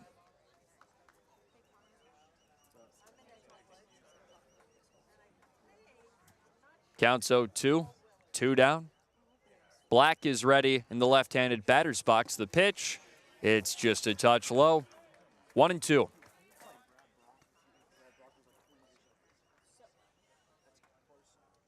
It's pitch black in the sky here at McKeon Park. Field lights the only thing keeping this field illuminated. Here comes the 1-2. Chopped foul straight down. Blacks, he's fighting. Trying to win the game here or start a 2-out rally. He represents the winning run. Here comes the 1-2. Swung on and missed. Carson strikes out the side to take us to extras. It's 3-3 here at McKeon Park. Kets up to bat next, 2 through 4, Farber, Bougainville, Natilli. Stay with us for one more. The Kettleers 50-50 raffle is brought to you by 4 Seas Ice Cream in Centerville, the oldest ice cream shop in Massachusetts. They've been in business 91 years, carrying many of the same unbelievable flavors. Visit Four Seas Ice Cream and taste the difference. Get your 50/50 raffle tickets now. From bean to bite, sip, savor, and share a moment at Cape Cod Coffee. Their 2 Mashpee locations include the perfect brunch spot at Mashpee Commons and a lunch and dinner restaurant with a full bar right off Route 130. Cape Cod Coffee has also opened a new location in Wareham Crossing where you can indulge in delicious breakfast, lunch, and dinner options. Visiting any of these locations will leave you absolutely thrilled. Cape Cod Coffee is a proud sponsor of the Cotuit Kettleers. The Kettleers are sponsored by longtime Cotuit residents Pat and John Callahan of Kinlan Grover Compass. With over 4 decades of experience in commercial lending and real estate, Pat and John are the go-to choice for all things real estate in Cotuit and surrounding towns. Visit them at 681 Falmouth Road in Mashpee. That's the Callahans from Kinlan Grover Compass, proud sponsors and longtime fans of the Kettleers.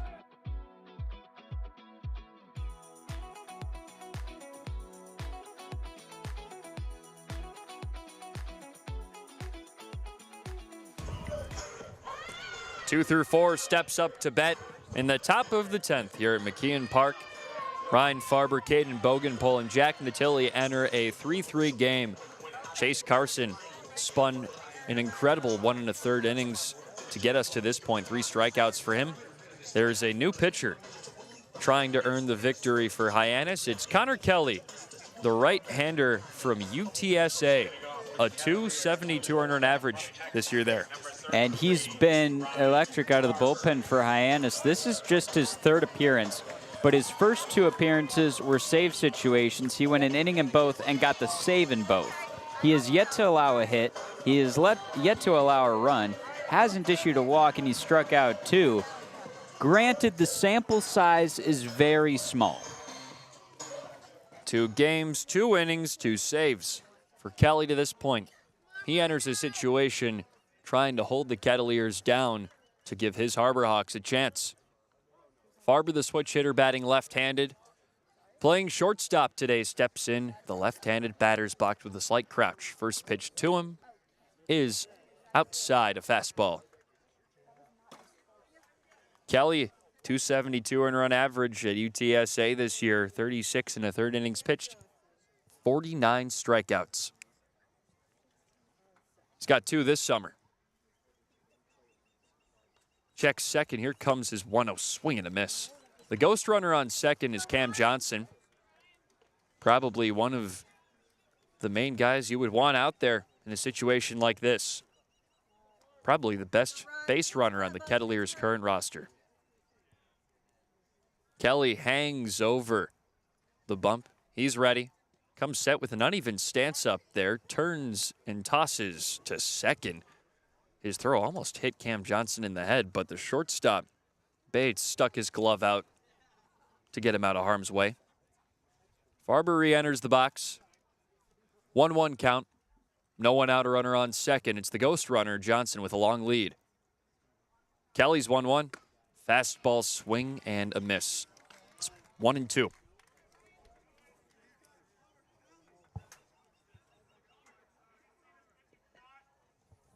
Kelly, the tall righty, standing 6'5" tall. Stands with that left leg planted a couple inches in front of the right. He fires. That's grounded towards short. Johnson jumps over it, and no throw from Bates. Legged out by Farber. It took him well out of his position, and now there's runners on the corners with no one out. And Caden Bogenpole is stepping up to bat. The infield was shaded to their lefts, expecting Farber to pull, but the best piece of hitting, you could say quality-wise about Farber, is he can put the baseball anywhere in the infield. And he forced Bates to make a backhand, and Farber's quick down the line, just couldn't make a throw anywhere. 3-hit day for Farber. Here comes Caden Bogenpole, who's got a homer to his name today. Kelly fires. Taken outside, a strike on the corner. Bogenpole didn't like the call. Runners on the corners. Johnson on third. Farber on first. Caden Bogenpole, the 6'6" power hitter in the left-handed batter's box. 1 for 4 with a homer today. The pitch, taken a ball outside. LaChance is going to come out to chat with his pitcher, Kelly, who's been pounding the zone, but allowed a base hit to the first man he faced, Ryan Farber. Kelly's third appearance of the summer has been in all save situations. He's saved both games he's come into.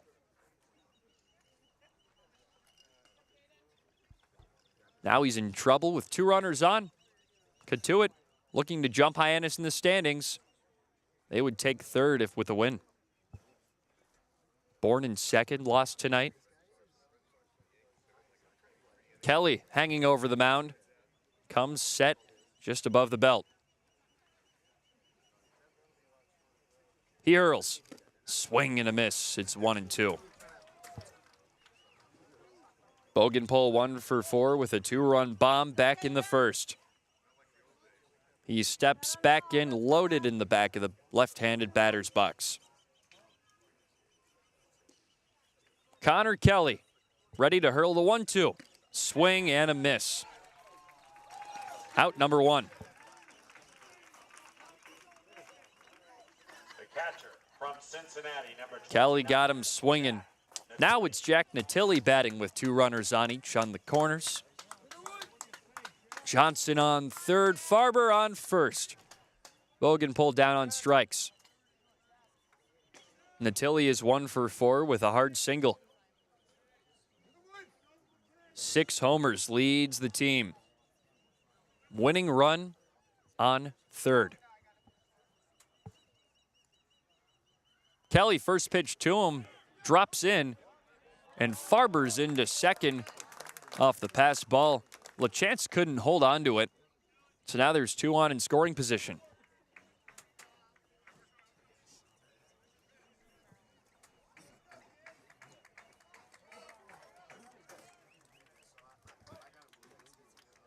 Still a good contingent of fans here for this extra inning affair.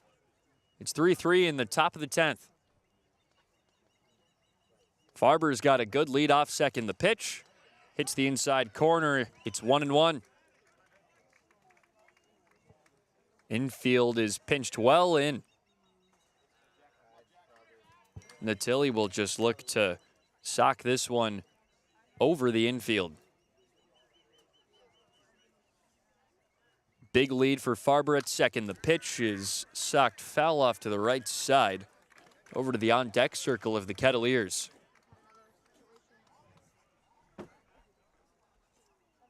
One-two count, 1 down, runners on second and third.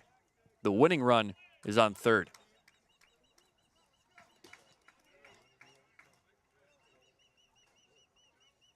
The pitch, swing and a miss on a high fastball. 2 down. Johnson still on third. Farber over on second. Now it's in the hands of Dean West to give the Kets a lead going into the bottom of the 10th. The UCLA left fielder, 0 for 3 today with a walk. Connor Kelly has been dialed in after allowing that leadoff single to Ryan Farber. Punched out the next 2 batters, possibly the biggest in the Kets lineup. The pitch, that's taken outside.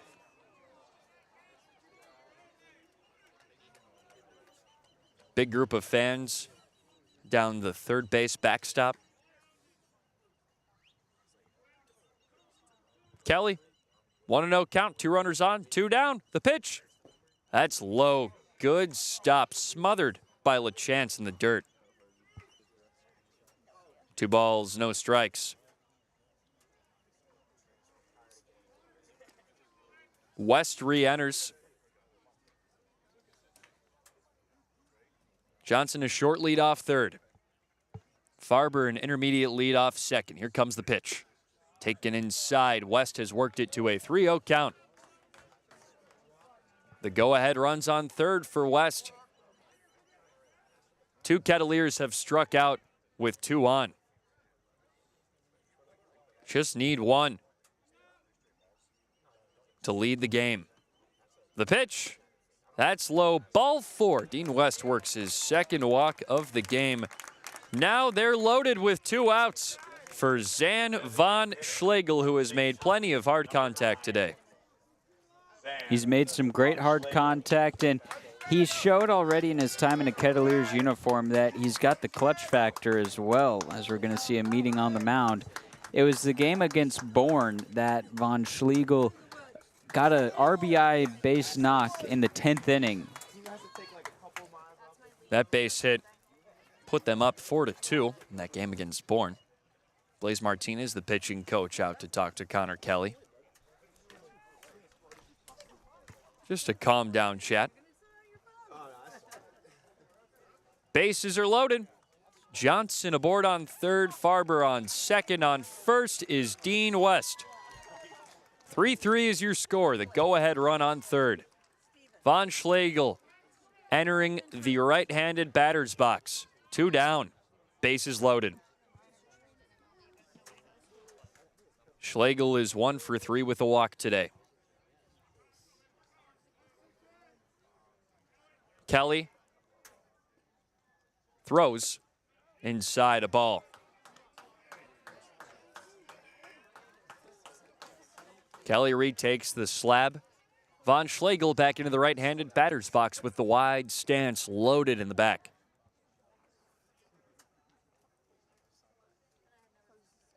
Kelly offers. That's lined hard into right field, but well fell. 1-1. Von Schlegel jaunts around the back of home plate and back to the right-handed batter's box. A pitcher warming over in the Hyannis bullpen. But they'd like Kelly to get this last out. Go ahead run on third for the Kets. 2 down here in the top of the 10th. The pitch taken inside, ball 2. Gutsy hold from Von Schlegel. 1 for 3 yesterday, 1 for 3 today. The St. Thomas infielder is ready. Connor Kelly unloads the 2-1. That's chopped off to the left side into the Bourne dugout. 2-2. Kelly trying to keep it a 3-3 score for his Harbor Hawks. Crowds on their feet over on the left side. All the Hyannis fans rising. Kelly pitching in as tough of a situation as you can get. Righty-righty matchup against Von Schlegel. Fires home. That's lined up the middle. Gloved by Bates, and he flips it to second in time for McKay. All the Kettleers can do is tie now, going into the bottom of the 10th, 3-3. Kets Baseball is brought to you by Beacon Gardens, Osterville's premier garden center. You'll find everything you need to beautify your home at Beacon Gardens, where quality products and excellent customer service make them Osterville's premier garden center. Visit Beacon Gardens on Osterville and West Barnstable Road. Wake up to Cape Cod's finest coffee. Cape Cod coffee roasts fresh daily using only the finest beans. With a wide variety of options, from light to dark, flavored to decaf, there's something for everyone. Visit locally in Mashpee Commons and off Route 130 in Mashpee, or venture over the bridge to Wareham Crossing, where each location offers a full bar and menu. Proudly supporting the Cotuit Kettleers, Cape Cod Coffee is passionate about our brews and our community. You'll be ready to power up when the power goes out with generator maintenance and service from RCA Electric in Mashpee. From preventative maintenance plans to 24/7 emergency service, trust RCA to keep your generator humming. Call us or visit rcaelectric.com. RCA Electric and Generators in Mashpee, generating trust.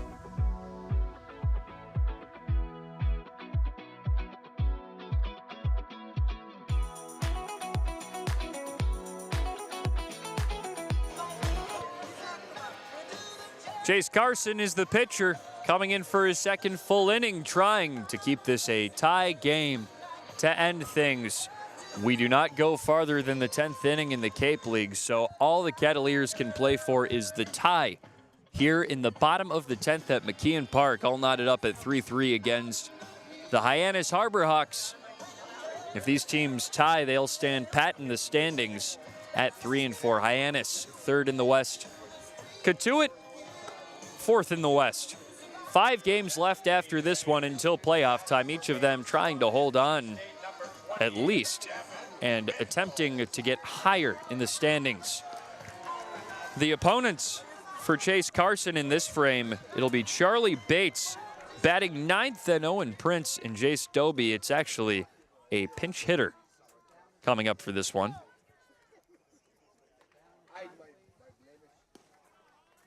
Carson, ghost runner on second, is Black first pitch in a strike. Devin Mitchell pinch hitting in a very important part of this ball game. He had a pinch hit homer in his first appearance with the Harbor Hawks. He's squaring to bunt. A runner on second, the 0-1 pitch, up and in. It's 1-1.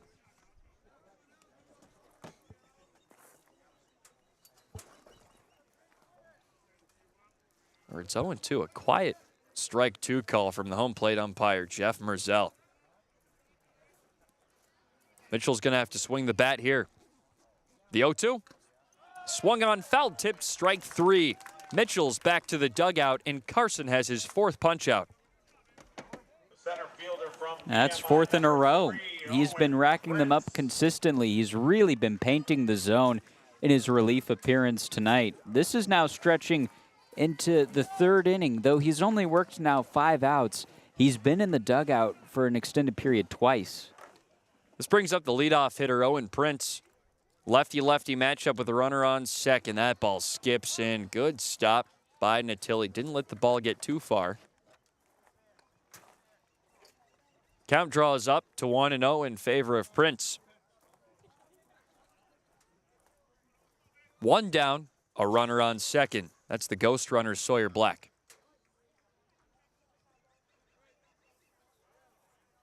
Carson holds at his chest, fires. The breaking ball just looped outside.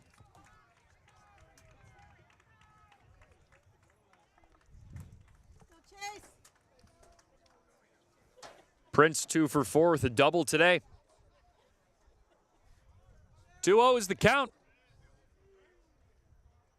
Carson with a slight crouch on the hill, fires. That's lined hard into left field, but straight to Dean West. That is the 3rd time we've seen Owen Prince line a hard fly ball out to that side. Had that big double back in the 1st. And Dean West has been there for 2 of those lineouts. I mean, Dean West didn't really have to move much for that one, but he covers a lot of ground out there. They're going to intentionally walk Jace Doby. The right-handed hitter is 0 for 4 today with a strikeout, and he's coming off a 1 for 5 day. But they want to get a lefty-lefty matchup for Chase Carson, so they'll just stick Doby on first. Jeff Lugie steps in, the Duke Blue Devil. In quite the situation. He's 1 for 3 with a walk. Drove in a run earlier in this game. Lugie against Carson. He checks second, pumps and fires home. That's a strike on the outer half.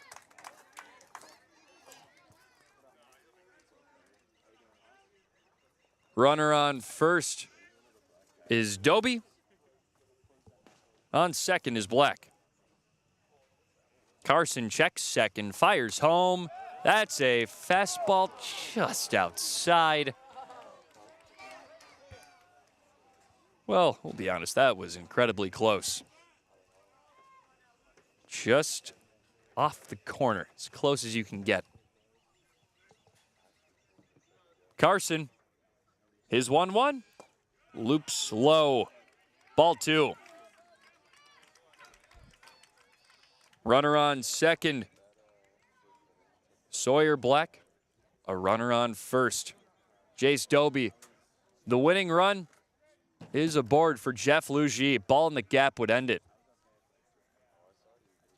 Infield shifted to their lefts. Carson a long look at second to fire home. That drifts away. 3-1 count. Great situation for Lugie at the plate.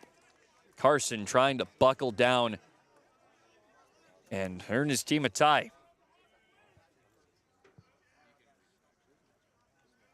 It's a 3-1 count. Carson, the fire home, swing and a miss. Lou G wanted all of that swing.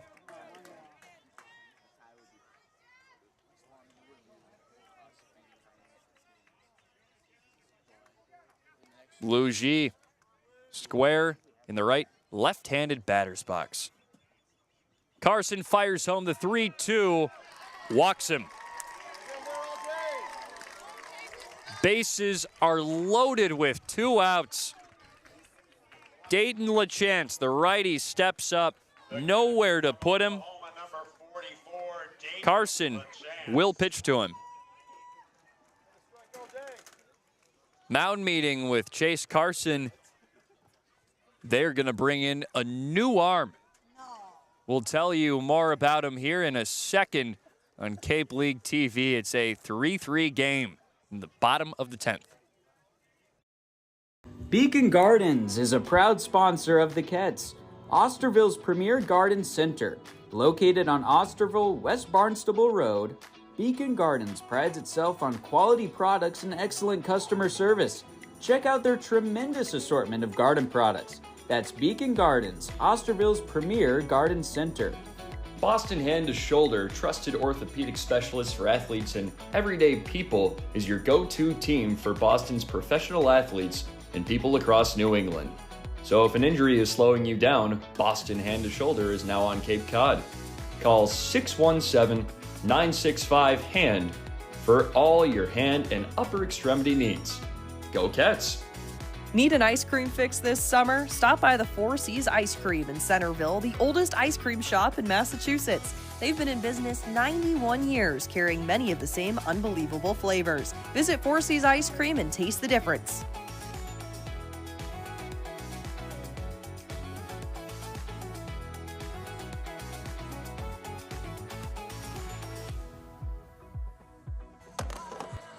John Edelman is the new arm for the Kettleers. I think brought in for matchup purposes against the righty Dayton LaChance. But Edelman's been devastating this summer with that big slider. He's pitched in big situations before.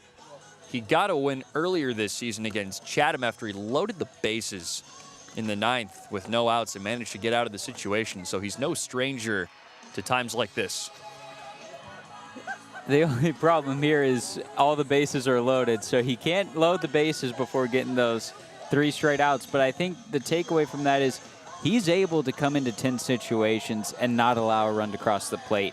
He's able to deal with traffic on the base paths and limit it to just where they're at. He's really got good stuff. And for Edelman, it's all just a matter of keeping himself calm, composed, and collected in a moment where there's not a lot of any of those. That must be the logic behind this one, and we can't read minds, but makes sense to me. Edelman pitching against the righty Dayton LaChance, who is 0 for 4 today. His last at-bat, he hit a loud fly ball out to left field that got pretty close to the fence, but Dean West made a spectacular grab to save a hit. LaChance steps in. The Oklahoma commit from McLennan Community College with a chance to walk it off for the Harbor Hawks. Winning runs on third. Runners at all stations here in the bottom of the 10th. It's a 3-3 game. Edelman, the fire. Swing and a miss on a hard fastball. Edelman standing 6'7" on the mound. Towering presence out there. Righty-righty matchup against the catcher LaChance. Edelman, the kick in the fire, lifted high and fell. He was early and under it. Put some good contact on, but it was straight back. Down to their last strike. 0-2 with 2 outs. Bases are juiced. Edelman. The pitch. Well upstairs. If that got past the glove of Natilli, that was game over. So it's 1-2. Edelman settles on the mound, working third base side. Here comes his 1-2. Swing and a miss. Edelman works the Kettleers out of trouble and secures a 3-3 tie. Bases were loaded, and he did the job, striking out the only hitter he's faced of this game. Edelman has been incredible out of the bullpen. He's got some gut. I mean, there is no other way to put it. You're right about that. Edelman pitches the Kettleers out of danger and saves them from a loss. He came in with the bases loaded and 2 outs and did the job to finish the game out. So your final score is 3-3. No runs since the 4th inning, and that rang true for the duration of this one. 3 runs for Cotuit on 9 hits, 1 error. 3 runs on 6 hits, 1 error for the Hyannis Harbor Hawks. We're entering the post-game show here for the Cotuit Kettleers. Chris Albright, I'm Connor Shue. What a bizarre game. 5 total runs in the first 2 innings, and after that, only 1 for the rest of this ball game, Chris. Yeah, we thought this one was going to be a lot more high scoring. No other way to put it. You look at what happened in the first inning for Cotuit. Caden Bogenpole getting a massive 2-run blast out to right field to put the Kets up 2-0. Then Hyannis answering back with some runs of their own, capped off by another 2-run home run. That one off the bat of Sawyer Black. So you're looking at yourself going into the 3rd inning. There's already been 3 runs. That's not correct. 5 runs on the scoreboard, and you say to yourself, okay, these are 2 teams that are due for some great offense. This is going to be the game that's going to happen, and lo and behold, our expectations are just shattered as the relief pitchers come in and combined between all those guys only give up 1 run. I mean, you have Halverson, Carson, and Edelman for Cotuit throwing a combined 5 1/3. You have Edwards, Garwal, and Kelly combining for 7 innings. Those 6 guys only give up 1 run, and it was unearned. I mean, it was all just relief pitching. And how about the Kettleers strikeout stuff today? They're a team that's second to last in the league in strikeouts thrown with 8.5 roughly. And they came out there and blew the doors off Hyannis batters. Counting it up right now, they struck out 10 total. Carson with 4 in 2 full frames. Edelman struck out the lone hitter he saw. Halverson had 2 over 3, and Buckler had 3 over 4 2/3. Just incredible stuff from the pitching staff. Top down, Buckler, well, buckled down after 3 runs over the first couple of innings and spun a couple of 1-2-3s on the scorecard and gave his team a chance. And Cotuit tried 9 hits, but 10 left on base, which is really a callback to the early parts of this season where they struggled so much to drive runners in. Yeah, I mean, at the beginning of the season, it seemed that there was a period where the Cotuit Kettleers were just struggling with runners in scoring position. And, I mean, today you look at those 3 runs on 9 hits and you're looking to yourself saying, well, it's not that, incredible of an offensive performance. But for Cotuit, we're continuing to see different guys contribute in different ways. I think Dean West, we're really seeing his ability to draw walks. We're seeing Von Schlegel's ability to get that hard contact. I mean, outside of Bogenpole's home run, some of the hardest hit baseballs today were by Von Schlegel.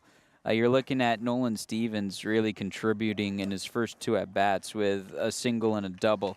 I mean, those are the hustle plays that you're going to see. You see Ryan Farber and his base-stealing ability.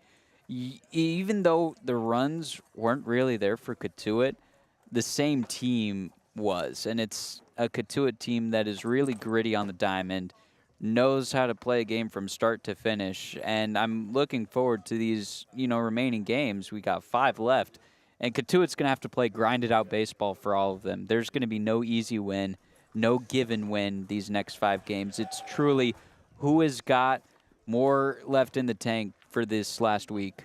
Offensive players of the game for Cotuit. Ryan Farber, 3 for 5 with a handful of singles he got on his first couple of times. Nolan Stevens, 2 for 4 with a double. His bat was starting to wake up today. And Caden Bogenpole, his first homer since his first game in a Kettleer uniform today. And you can just throw that to the entire bullpen. Wyatt Halverson, Chase Carson, and Jonathan Edelman closing the door proverbially. It sounds wrong to say that for a tie because, well, we'll save our real thoughts about ties in baseball for off the air. But nonetheless, bullpen was incredible. A couple of guys really did a job in the hitting department. They really have. Halverson came in, worked 3 scoreless innings. He was able to finish with more strikeouts than walks. Those games that he's really on, he'll have that positive strikeout to walk ratio, and that was the case tonight. Only gave up 2 hits. Man, you talk about the resurgence from Chase Carson. 2 innings, no hits allowed, no runs, walked 2, struck out 4. And one of those walks from Carson was an intentional walk, so you can really only call it 1 free pass with the base on balls, 4 strikeouts. I mean, to look at where he's at now compared to when we saw him for the first time, Carson's had such an incredible summer of growth.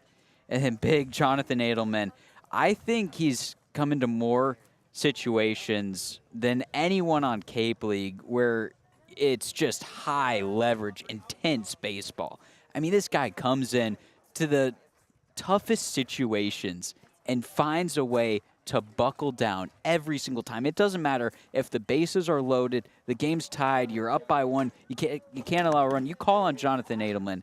I mean, I think we're calling him Jonathan Edelnuts. I mean, there's no other way to put it, man, because Jonathan Edelman just digs so deep on the mound.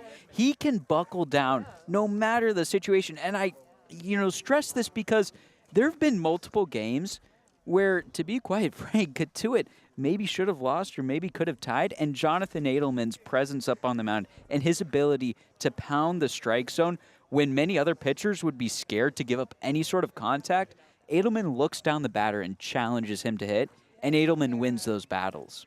Well, he's been a stabilizing force out of the pen ever since he arrived on Cape. Big part of the back end of the Cotuit bullpen. So, Ketts 14, 18, and 4.